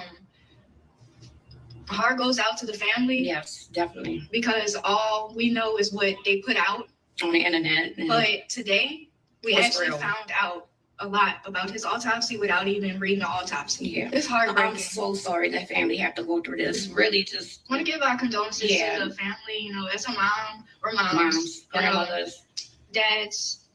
Family, period. Just we give the most prayers to you, and we stand behind you because we know right what really happened. Right. So. And at the end of the day, whatever lies those families have covered up, or whatever lies they're trying to cover, we're sorry, and we're here for you, and we just want you to know that what was seen today was unacceptable. It's unacceptable, and that's why we want to inform.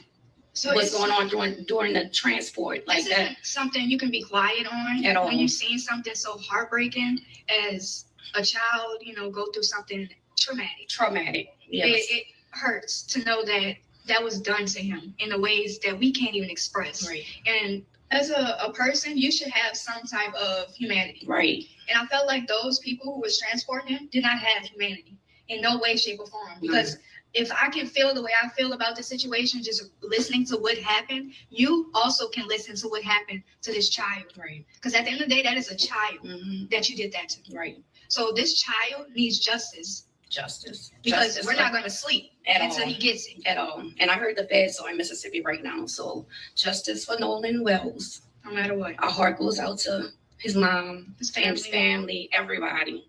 And just know, families, we're coming for you. Yeah. Same situation, guys. Carmelo Anthony was a child. These people do not see our children as children. This is traumatic. Again, I don't know if this is true, but what we know is that the parents have not identified the body, but they did identify the body using dental records. Now, We don't need people to tell us everything. That right there indicates that there was some kind of damage strictly to his face, because to be able to identify someone, you need to be able to see their face. But the fact that they did not or were not able to do that and utilize dental records says that something unrecognizable took place to the facial features of Nolan Wells. Yeah. Okay, I'm listening. Go on. Yes.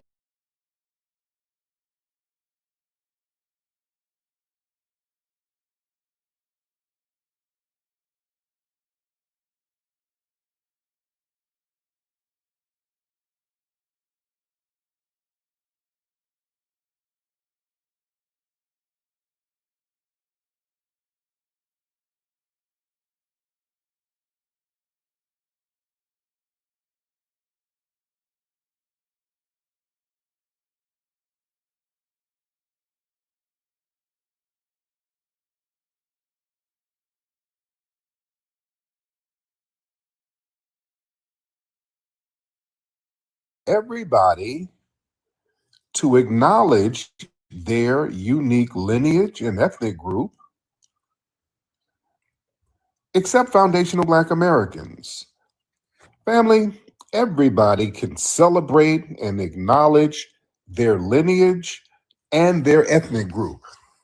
They can go out here and have parades and pride days and all of that stuff. Nobody has a problem with it. When you want to celebrate Nigerian independence, nobody has a problem with that.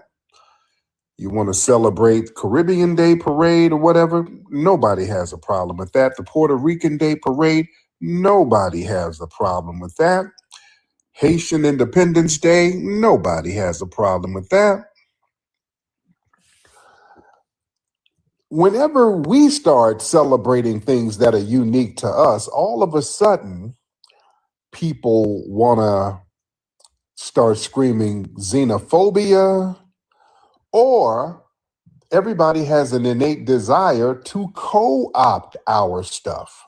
Family, you notice when all of these other groups celebrate certain things within their lineage and heritage, like the independence of the nations that they fled from, okay, I'm going to be nice.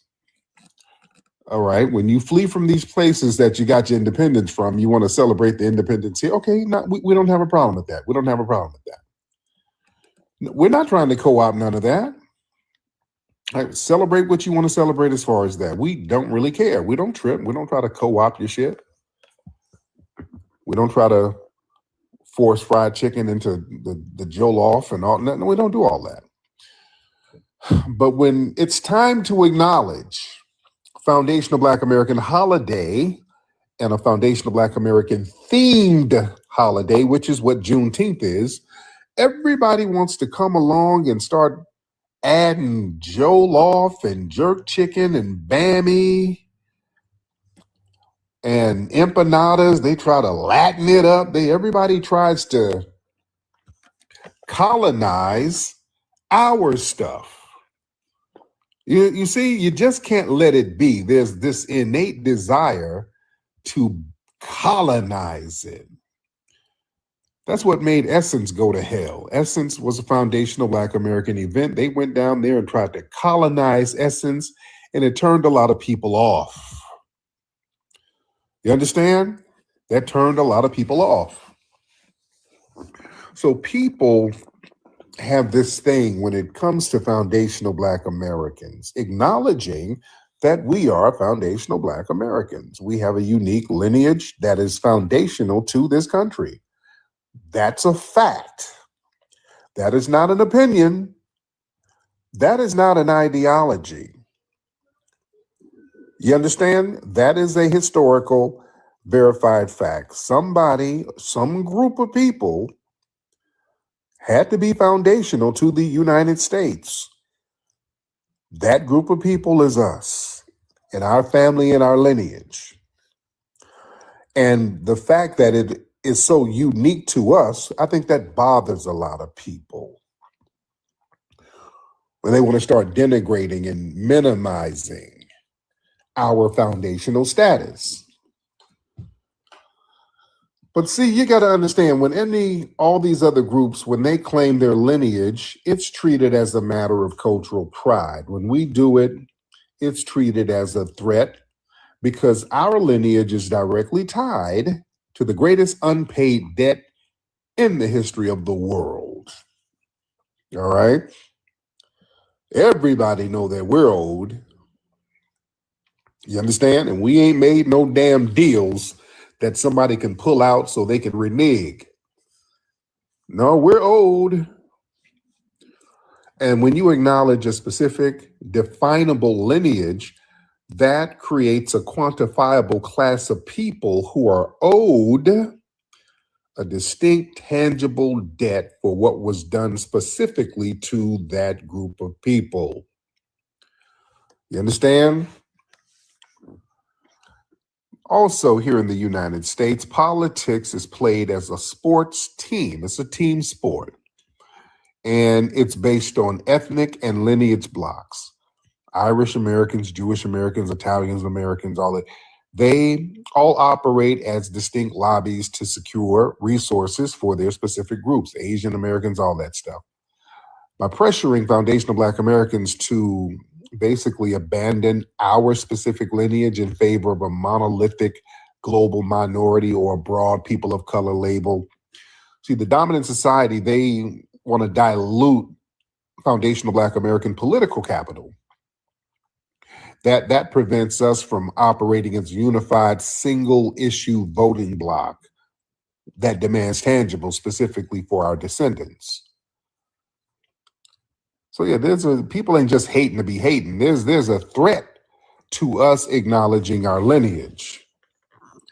See, the dominant society, they allow voluntary immigrants to claim their heritage because the immigrant narrative validates the American dream myth, where immigrants arrive into an existing system. All right?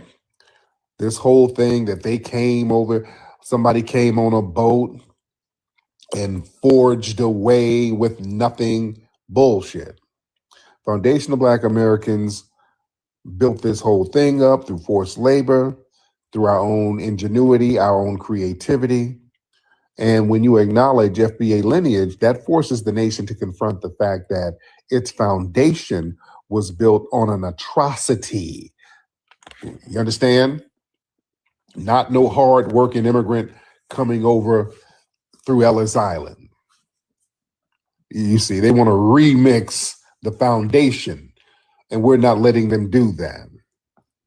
See, trying to shame us for distinguishing ourselves, see, that allows the dominant society to weaponize whatever immigrant success and weaponize that against us by talking about, well, they pulled themselves up by the bootstraps. So why don't y'all stop complaining about slavery? No, because that person was able to come over here and pull himself up by the bootstraps because of slavery, because of what we went through, because of the sacrifices of us and our families, because of the 14th Amendment that our families fought for. We're not going to let it go. You see? You got to understand something.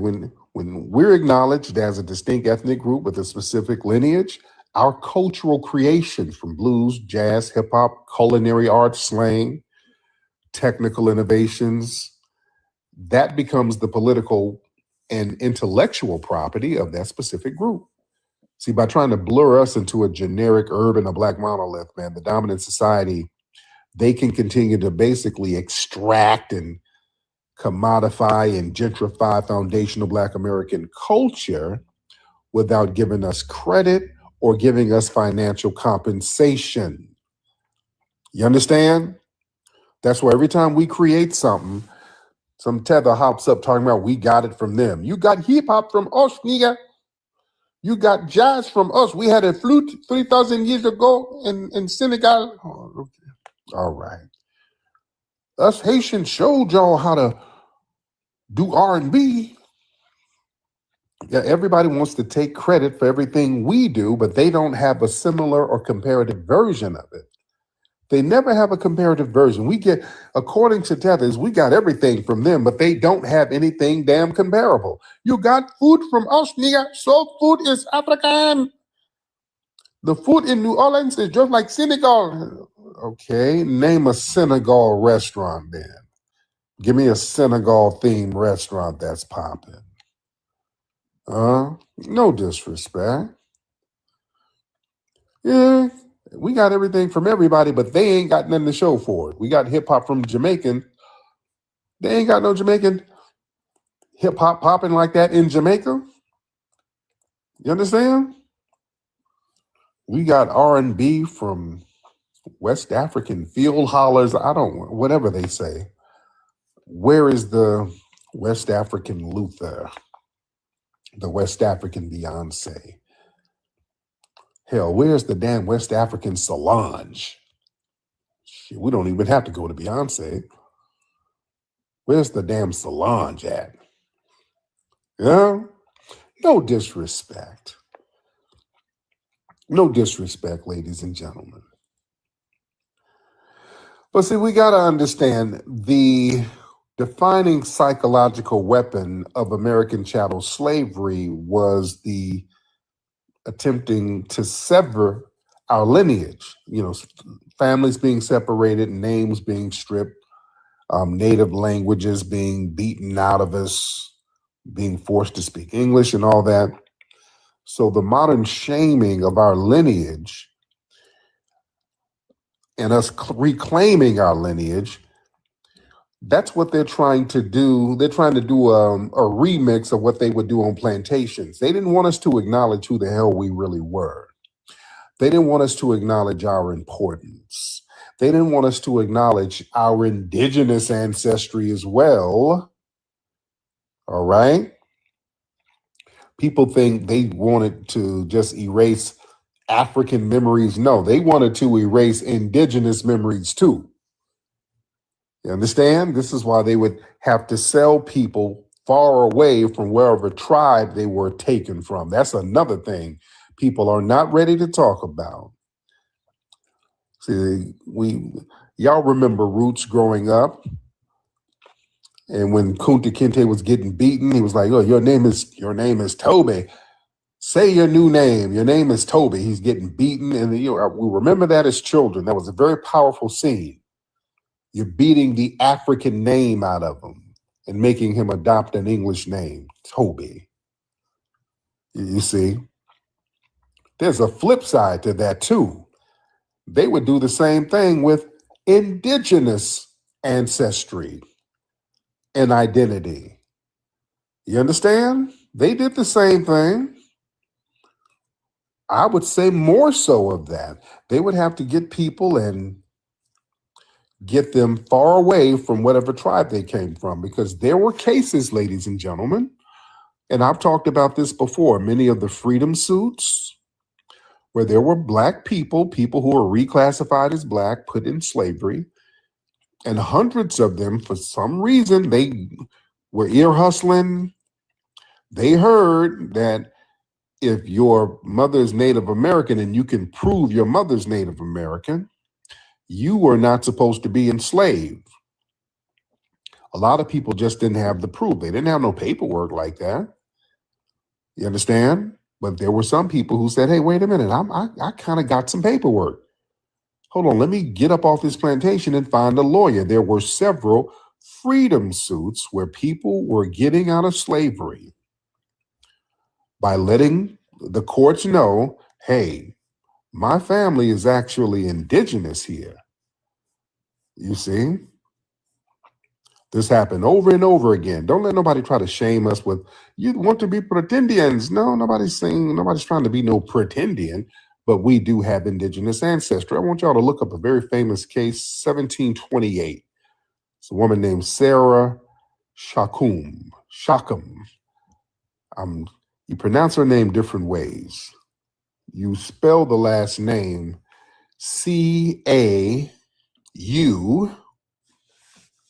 Cauqum. Shackum. You pronounce it like that. But this was a woman who was, hold on. Sorry about that, guys. I'm killing a damn big ass insect flying on my computer. Sorry about that. This was a woman who was 19 years old. She was out there in, she was in Rhode Island. She was part of a Native American tribe in Rhode Island. And they sent her to Connecticut.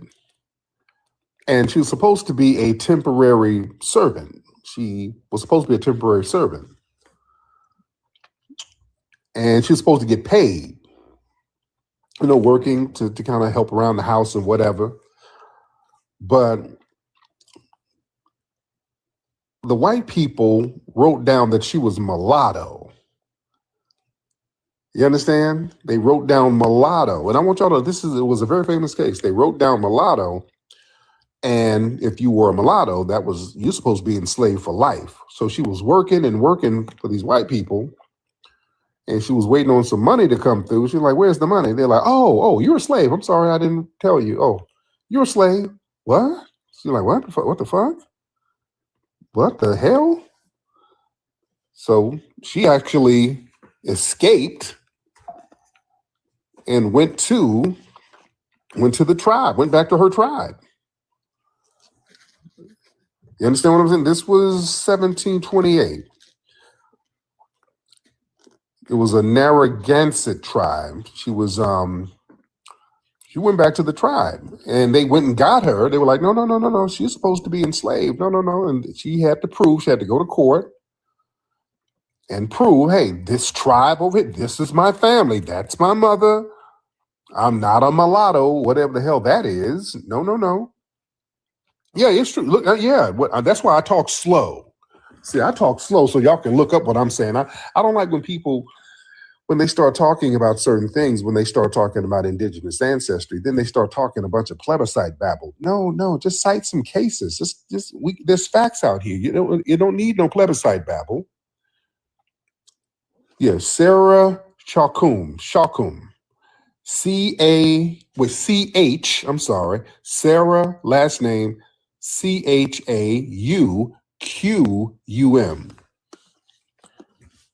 All right, look that up. This was very common, and these are just the cases that we know about. This was very common for them to get an indigenous person and just call them a mulatto or a Negro and put them on a plantation. Extremely common. All right? Let me spell it one more time. Sarah, S-A-R-A-H, first name. Her last name is C-H-A-U-Q-U-M. This was a Narragansett woman. She was a Narragansett Indian. And they reclassified her as mulatto and tried to enslave her for life. And she had to go to court and let them know, I ain't no damn mulatto. All right? I'm from this tribe. I'm not supposed to be enslaved for life. So again, this is one of the reasons why they did not want us to know about our indigenous ancestry, because that was a threat to the economic system of slavery. It was messing people's money up. Remember, to pay for an enslaved person, sometimes that was the price of a house. In modern today's terms, we were very expensive because we were very valuable. You understand? We were extremely valuable. The slave trade, there's a reason why people were fighting to keep the thing going. There was a lot of money made. We were extremely valuable. You understand? So now you paid for the equivalent of a house, and this property just got their freedom, and you done lost your money. You're like, folks don't want that. So they're like, hey, we got to erase all of these people's memory. When we get them young and start filling their head with bullshit. Don't let them read nothing. That was one of the things why they didn't want us to read, because they didn't want us to start reading legal documents. That's really what they didn't want us to read. They didn't want us to start reading them legal documents and understanding laws and understanding the hypocrisy in their laws, all that all men are created equal and all that. No, no, no. Well, if all men are created equal, why the hell am I enslaved? You see? So it's very deep, ladies and gentlemen. Now, why do, and speaking of that, a lot of people will be like, well, what about the DNA test? What about the goddamn DNA test? It's going to share Africa, dude. Family, you got to understand those DNA tests. People say, well, those DNA tests they don't say anything about you guys having indigenous ancestries. Do you know on those DNA tests, the Native American reference panels are very small? You understand? Basically, what they do with those DNA tests, those, especially the early database that they had, it was only a handful of indigenous people who they would draw references from. Really, the Southwest Native Americans, like a few tribes in Mexico and in the American Southwest. Those are really the only references they have to Native American ancestry, family. Do y'all know that? Like some of the Plains Indians, they don't have references to all of those Indians that were on the East Coast and in the South. They don't have references like that of the pure tribes. You see? So it wouldn't show up because they don't have nothing to cross-reference it against. Yeah, they have some Siberians, a couple of damn Plains Indians who got Siberian ancestry.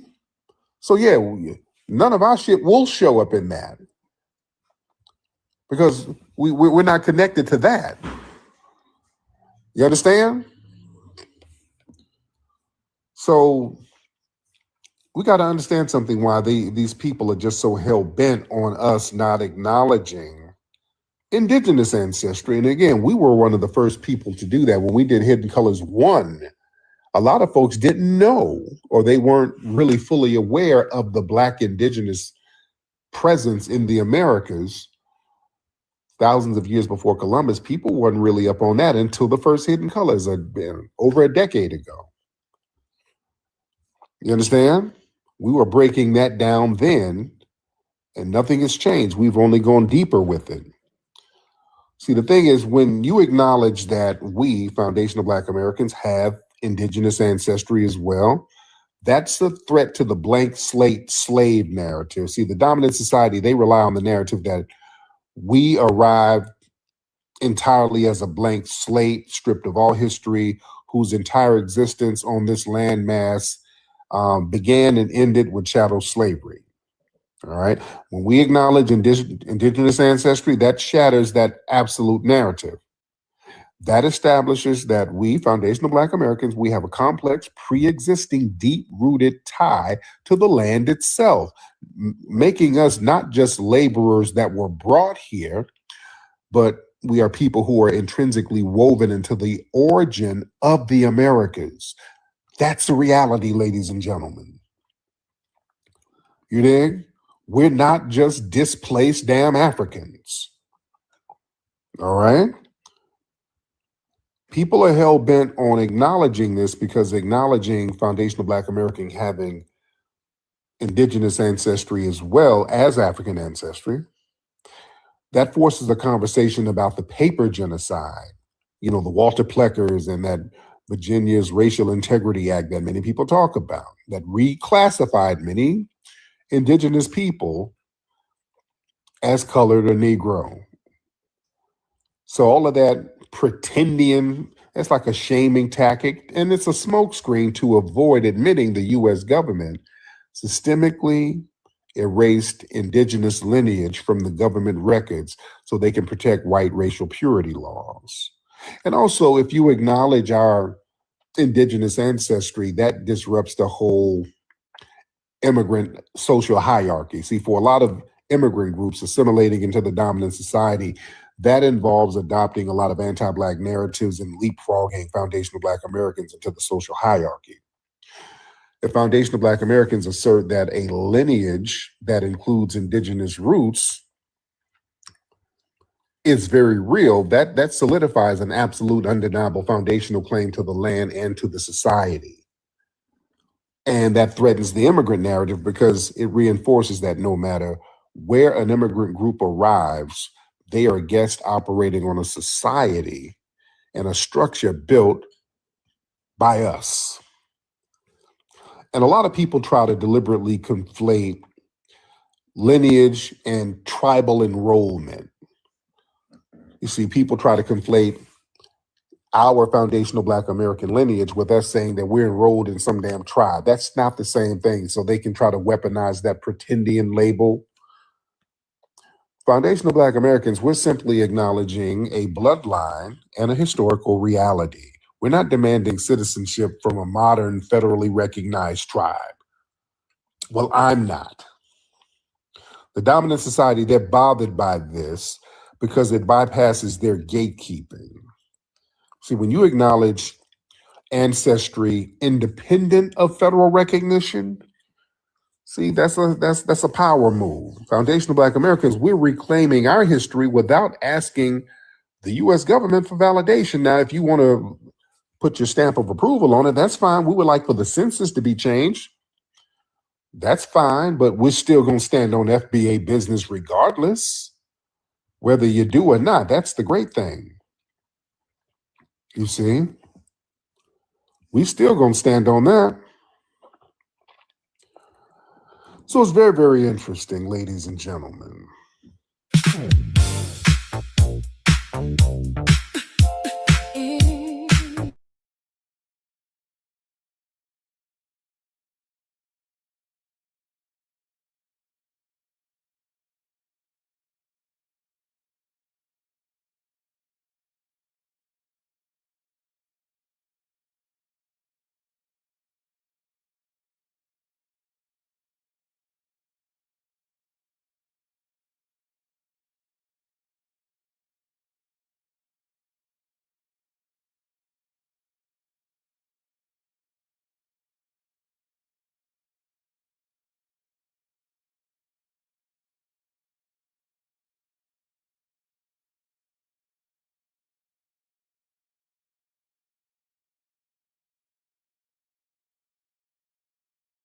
To learn. We're not here just to have fun, but we're here to learn. Okay.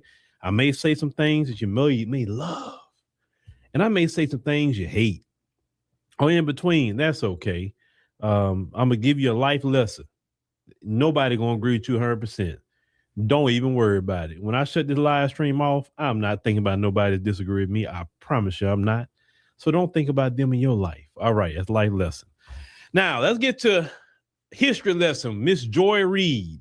First time we ever seen Joy Reid was on MSNBC. I'm not saying that she wasn't doing things before that. That's the first time I ever known of her. Joy Reid, she had a show for a very long time on MSNBC. At the time, it's called MS Now. She started off with AM Joy, where she was doing her show on the weekends. And then eventually she moved to her primetime show, the Joy Reid show that she had, the Readout. Okay, it was called the Readout. And she had a primetime show on the network. Joy Reid was let go from her job, maybe, I don't know, maybe was it a year ago or something like that. I know it wasn't too long after Kamala Harris lost the election. I think maybe about 3 months after that, she lost her job. They claimed it was ratings and things like that. Her ratings were down about 3 months. I mean, I think that was kind of brutal. 3 months. I mean, shoot, you could gave it a little longer. But anyway, so Joy had been doing her own platform, and she's been saying some interesting things. But so I want to start off tonight. The first video was when she was with another lady. I think, was it? I've got that lady name. You'll see it on the screen. And I want to point out how Joy Reid was reporting on us, right? The grassroots, FBAs. I want to start there first. And then we're going to get to another video after that of her talking points slowly changing after she's been let go, and then the current video. So let's go ahead and start off with the first video of Joy. And shout out to Joy Reid. data point says that over 90% of Black women will vote for Democrats.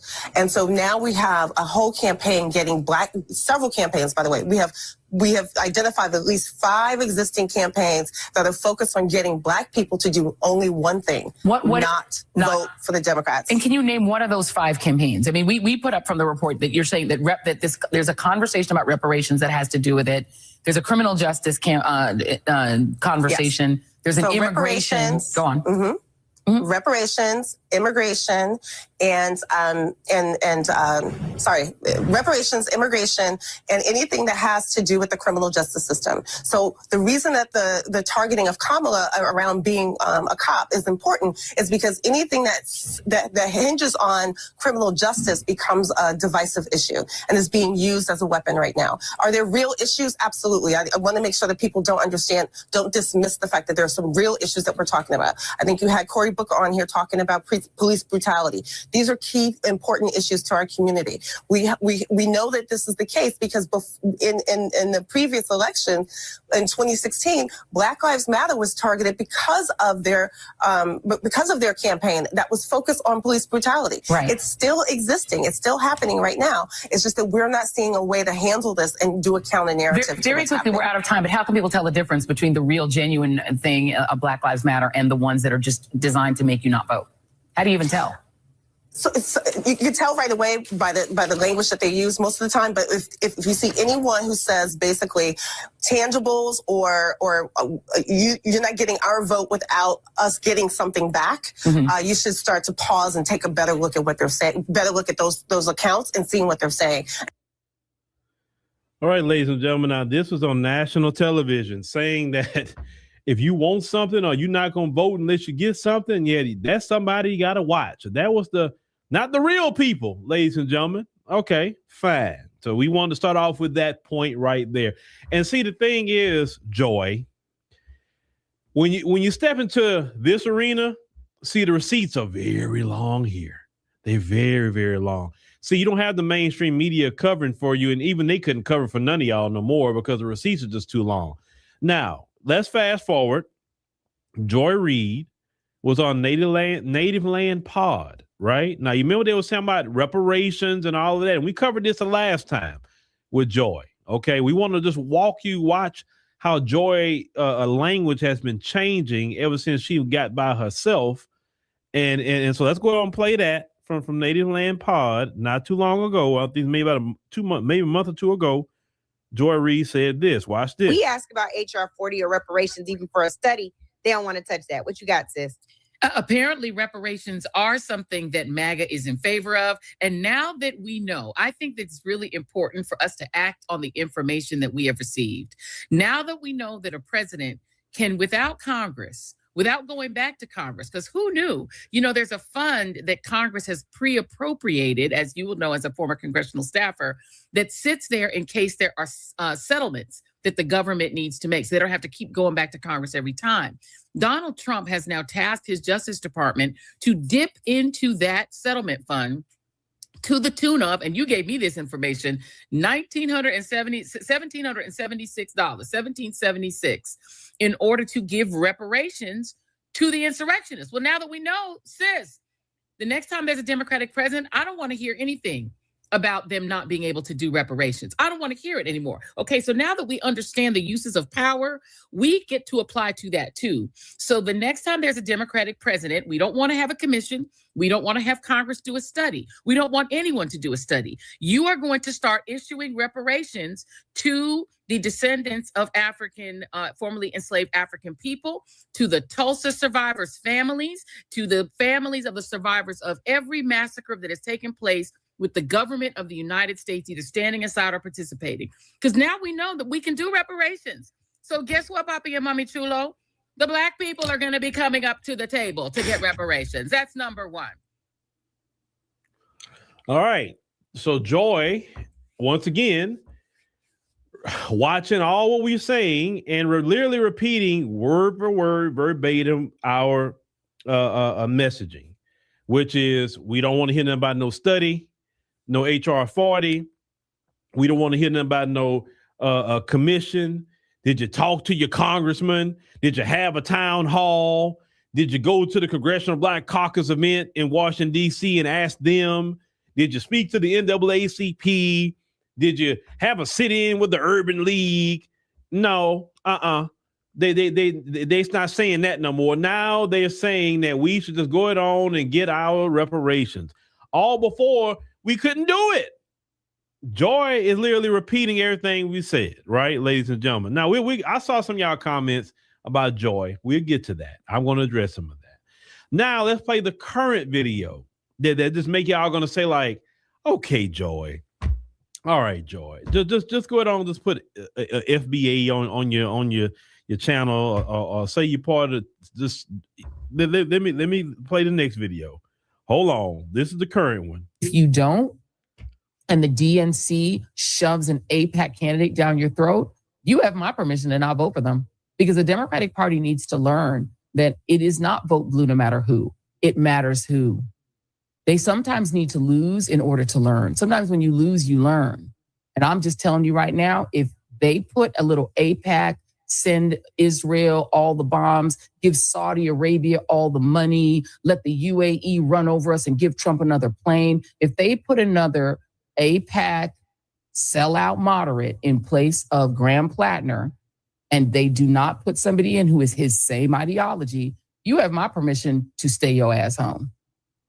Then they will learn when Susan Collins gets 6 more years. At this point, we have to teach Democrats. We need to instruct them and teach them how to treat us. It's like being in a relationship. You got to teach people how to treat your ass. You know, the good thing about it is 6 more years if she gets in, she might go the way of Mitch McConnell. She'll be glitching and freezing. Exactly. Glitching and freezing because they don't never want to retire. Why that old lady still? She needs to retire too. But you know what? Leave her in there. Isn't she older than Mitch McConnell?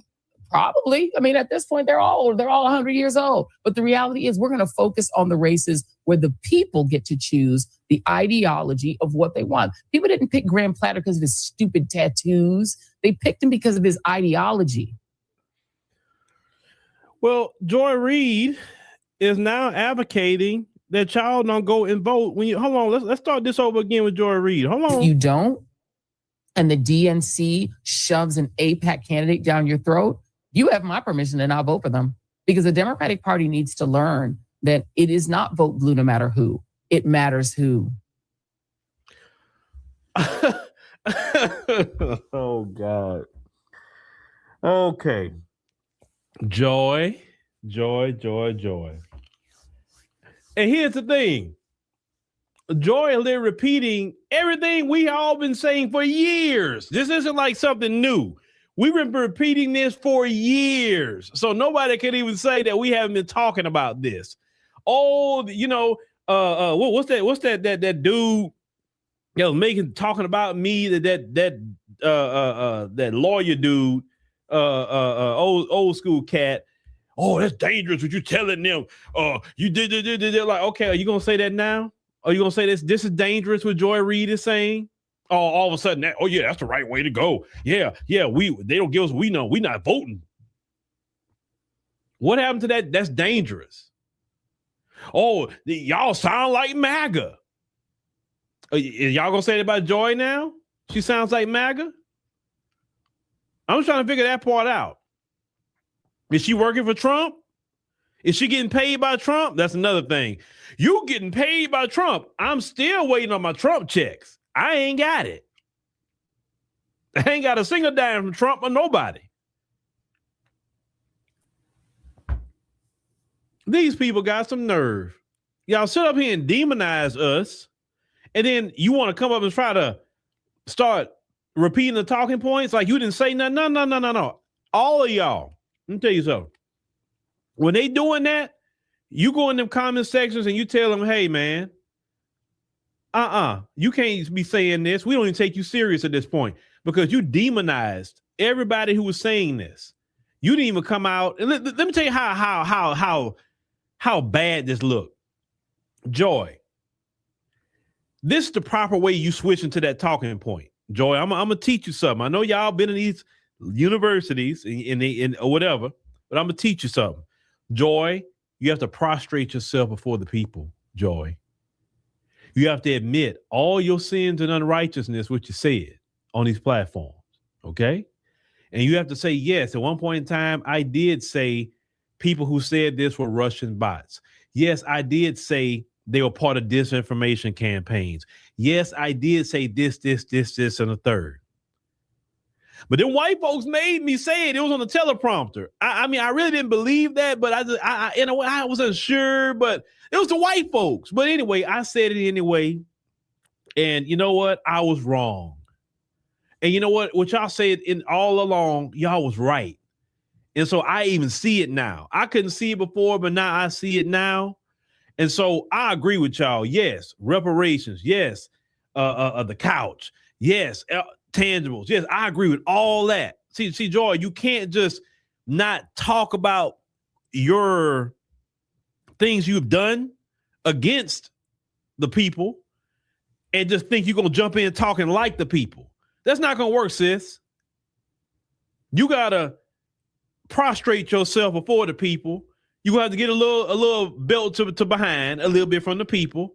And maybe if they see you genuine, maybe they'll slowly, and I say slowly, may start listening to you. But you can't go from Russian bots on X, formerly known as Twitter, to now, yeah, don't vote for them. You can't do that, sis. All you Democrat shills, y'all was cussing us out, calling us all kind of names. And you, no. We cannot let them do that. One person on here earlier was saying they're trying to infiltrate. They're not infiltrating anything because we got receipts on everything. You can't infiltrate because you say, no. You gonna have to come out here and admit all what you did here publicly. And then people got a choice if they'll even listen to you. I'm telling you what they're doing. Them streaming numbers are down. Those ratings are down on the networks. And they say, shoot, man, how do we get these streaming numbers up? How do we get these ratings up? How do we get Black people voting for Democrats again? Because this isn't working. I know we hate to do it, but we're going to have to adopt those talking points. But we're going to have to do it in a vague way. We're going to have to say, well, if they don't do nothing for us, we're not going to vote. But we still don't promise them anything for that vote. Don't promise them, because we still have to stick to the Moynihan report, which is don't promise Black people anything. We have to continue doing benign neglect. So y'all can't even come to us like that. No. We had to have a tangible before we even vote. Well, get us in and we'll do it. Hell no, because we did that before. And y'all, listen, Biden ruined that for y'all. Biden ruined it. You know how he ruined it? Well, look, get us in and we'll do this commission about the police. Get us in and we'll do this and that and the third. Qualified immunity. He get in. Even Black Lives Matter tried to holler at him. You're like, I'm busy. I ain't got time to deal with that. I'm dealing with the pandemic. Oh, we'll get to that later. We'll do this. I was like, okay. So now, Democrats, you burned your bridge with, well, just get us in and we'll do something. No. You got to do something first. Then you may get looked at for a vote. That's really what that is. And it's not just Joy Reid. Oh, they all changing their tune. Yes, Boulay Martin too. I got to talk about him later. Not today. They're all changing their tune. And it's fake to me. It's fake. You can't sit up here for 7-8 years, sit up here demonizing the greater community. Then all of a sudden, in the midterms, now all of a sudden you didn't got Jesus all of a sudden with it. Now you understand the couch.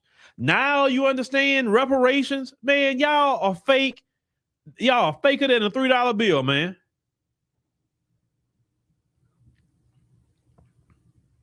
If you believe them, I got some air to sell you. You know what I'm saying? I'm sorry. That is offensive to all of us who have been standing 10 toes down for years, being demonized by these people. Demonized by these people.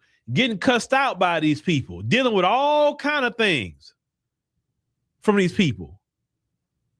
These DNC shills, the DNC party, when I was going head first at them, and if y'all know about why I have members only on my live streams, is because I was getting so inundated by troll farms from the Democrat Party. I said, okay, I know how to stop that. We just turn this thing to members only. Pay the troll if you want to. It's low as $4.99, but pay the troll. And I put a stop to it. And now the people that talk here now, at least you can talk after the stream is over. It's fine. It's no problem. But I'm telling you, I may see it, I may not. I don't know. But that stopped all that right then and there. You weren't too committed to trolling for Democrats at that point. You want to do it for free. So you can't spin the block and talk about reparations and not voting for Democrats. Oh, no. And you don't admit your errors, your faults and your ways. Y'all have called us xenophobic. Y'all have called us hateful. Y'all have called us all kind of things. For what's the reason they called us xenophobic and hateful? Why?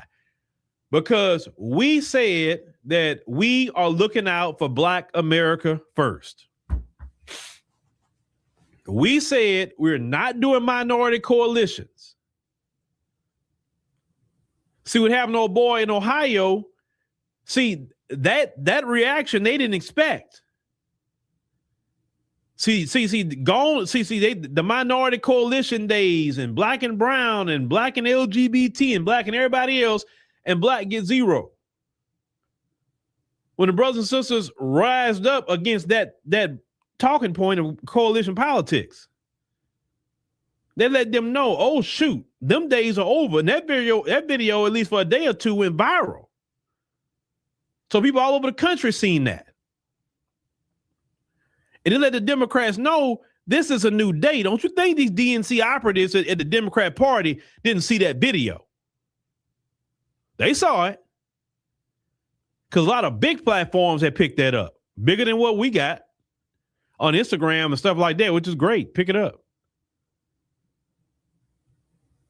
This is why Joy Reid and Boulay Martin and the Black Democrats are now having to talk and adopt our talking points, is because they realize we are no longer relevant. And if we are not relevant, then we surely can't talk to Black people about voting for anybody. So now they have to follow everything that we say now, while hating on us at the same time. Don't be shocked later. Jasmine Crockett already doing it a little bit. Don't be shocked when they start talking about delineation. That's next. I'm telling you, Jasmine Crockett is already dipping her toe in it. I've been listening to the stuff she's been saying. She's not all the way saying it, but she's here and there dipping her toe into that delineation pool. That's going to be next. Because they're desperate. They're very desperate. I wouldn't be shocked if one of them eventually starts saying FBA. I wouldn't be shocked either at this point. Because they're desperate for relevancy. If they have no relevancy, they're no good to their white paymasters in the Democrat Party. So trust me, they don't want to say the things they're saying, but they're forced to say, oh my God, I got to sit up here and repeat what them little YouTube Negroes are saying. I got to go do what they don't be at the luncheons with us. They're not up here at the Congressional Black Caucus with us. Why? They not in the boule. I don't want to repeat what they say. I'm giving them relevancy. Well, actually, right now we're giving you relevancy because you're repeating us. We're not repeating you. Right? So do not let them just try to pivot with no pushback. Anytime they say it, you be on their head like, oh, hell no, not you. You're not saying it. After demonizing us, let's call it what it is. They were demonizing us, working for white supremacy on the left. There's white supremacy right and white supremacy left. And they have been working against us. Listen, all these years, y'all been speaking against reparations in the form of cash payments with no study. Y'all been speaking against the couch. Anything that we talked about, y'all spoke against it. And y'all still not talking about the wealth transfer. You're not talking about that. You're not talking about all these black people who are being unalived by these white supremacists. You're not talking about that. You never talk about that at all. And that's too easy for you to talk about. But then you start talking about it too much, people gonna start asking y'all, why aren't you doing anything about it? Y'all are mayors, y'all are congressmen, senators, y'all all these different things with y'all black politicians, and y'all do nothing about it. Y'all don't say nothing about it. That's why you stay quiet. You have to understand that we put pressure on them to do their freaking job. And that's why I tell, and I'm giving the black politicians on notice. We gonna continue to apply pressure. We gonna come in the spirit of our great ancestor Eric Mays. Eric Mays always put pressure on everybody. We need more Eric Mays as our political leaders, brothers and sisters that come in that spirit, can care less about any of y'all and standing up for the community. More Eric Mays. That's what we need.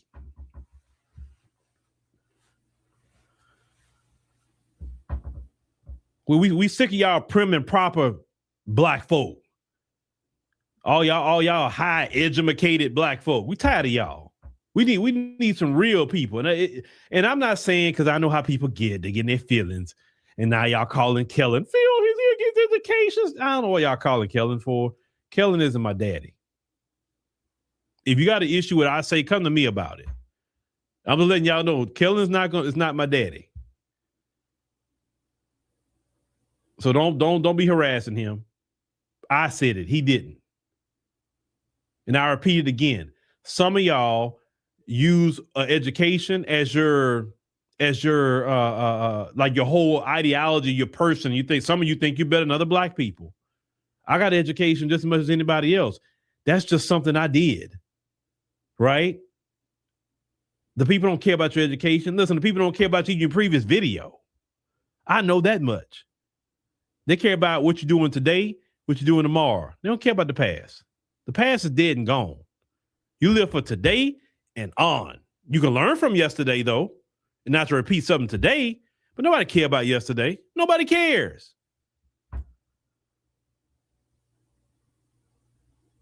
The people got some real issues and problems going on. Let me cue Joy back up real quick. Let me cue her back up real quick. They sometimes need to lose in order to learn. Sometimes when you lose, you learn. And I'm just telling you right now, if they put a little AIPAC, send Israel all the bombs, give Saudi Arabia all the money, let the UAE run over us and give Trump another plane. If they put another AIPAC sellout moderate in place of Graham Plattner, and they do not put somebody in who is his same ideology, you have my permission to stay your ass home. No, I mean, I didn't know we needed Joy Reid's permission to stay home. I mean, thank you, Joy. I mean, for your permission. I mean, I guess it means a lot. But that what she just said about, oh, sometimes you got to make them lose to get. Really, Joy? Okay. You know who I'm thinking about right now? I'm gonna give his sister a shout out. Sabs, Sabrina, sister. I hope you see this video because I know you're gonna go off. Oh, I know you're gonna go off about this video. Oh boy. I know you are. She gonna go off. I think everybody gonna go off about this video and many others. Like, y'all can't do this. Y'all cannot demonize us for years and wake up one day and say, I'm just gonna start speaking like them. And we don't push back and say, hell no. Keep doing what you're doing. Like the old people say, go stay over there with them white folk. Stay over there with them. Don't come over here. It ain't no hey big head. It ain't gonna be no hey I'm nigger. No queen. No. Queen, go back over there with them people and stay over there. We don't need you coming in the church all beat up, bruised, and dirty, want to come back into the community. Look, one thing I respect about white folk, when you cross a certain line with white folk, you can't come back to the white community. You can't come back. When you sit up here demonizing your own people, listen, let me tell you something. There's certain things I don't agree with my people, but I'm not going to sit up here and just straight demonize them 24/7 because I understand how that look and where that can go. Trust me, there's some major things I disagree with my people, but I understand that I don't need to do that on this microphone. I can do that, maybe privately we can do it on our app, maybe. Because, hey, only people that's going to get access to that are those who's paying for it. But if it's something free like this and anybody got access to it, then I'm going to make sure I'm mindful of what I say about our own people. And at the same time, even though I'm talking about Joy Reid, I can talk about the rest of the Shields. I still speak about them in a certain way. I'm talking about their ideology and what they've done against the community. I'm not belittling them.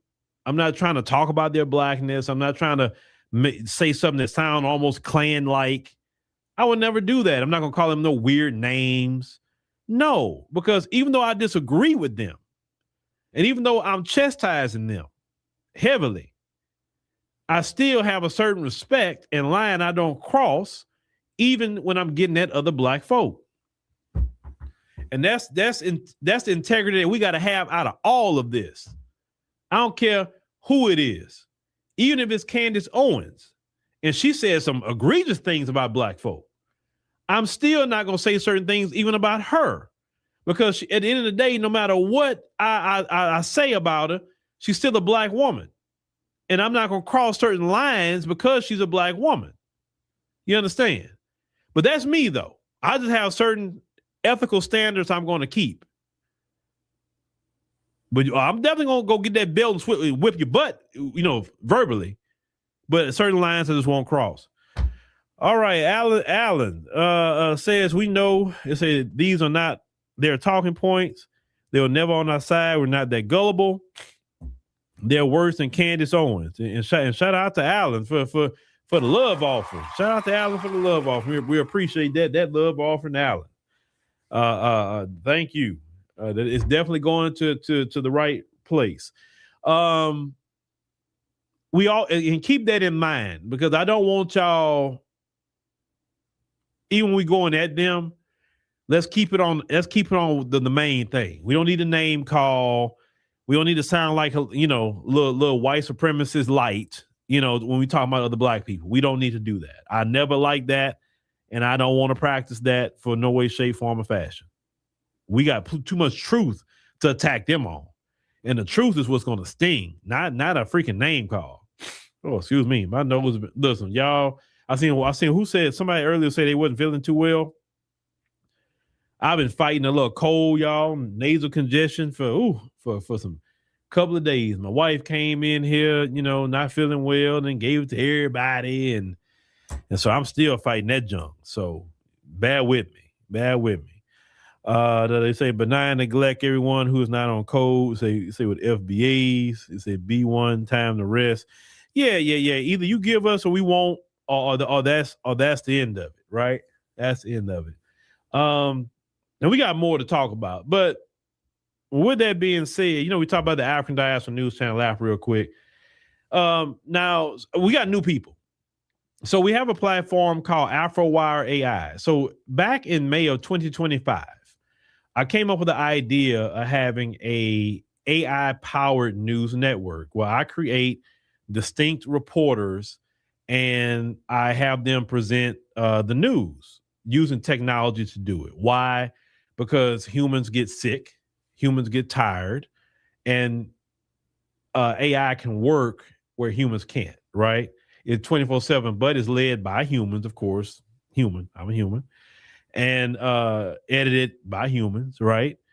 But it's a combination of humans and AI. It's a little secret to it. But with that being said, so the first one we created was LaSherica. Everybody that been here a long time would know who LaSherica is.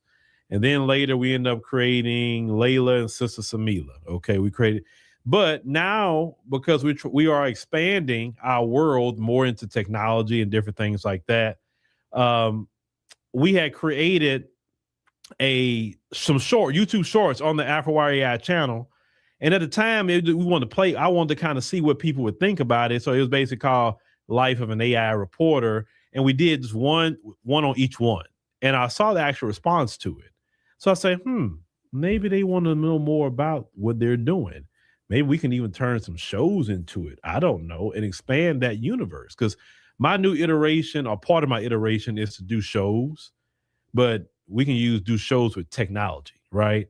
So if y'all on the African Diaspora News Channel app, those of you already on there, if you go to the ADNC Originals or the AfroWire AI section of the app, we have the first pilot episode. And the reason why I say it's pilot, because I want to see what the reaction is. And we go ahead and create whole season of this. Of the show just called Lasherica. That's the name of the show. Now I'm gonna play for you just maybe 20, 30 seconds of it. And I'll let you see how it came out. And then you can go check it out, or you can let us know we want to create more. So let me show you real quick, just a little bit of it. And this is Lasherica. Definitely the up new and improved version. I'll let you see this. Mama, I have meet-ins, script stories, and a whole platform waiting on me. See? This is how they get you. Yes, ma'am. I'll be there.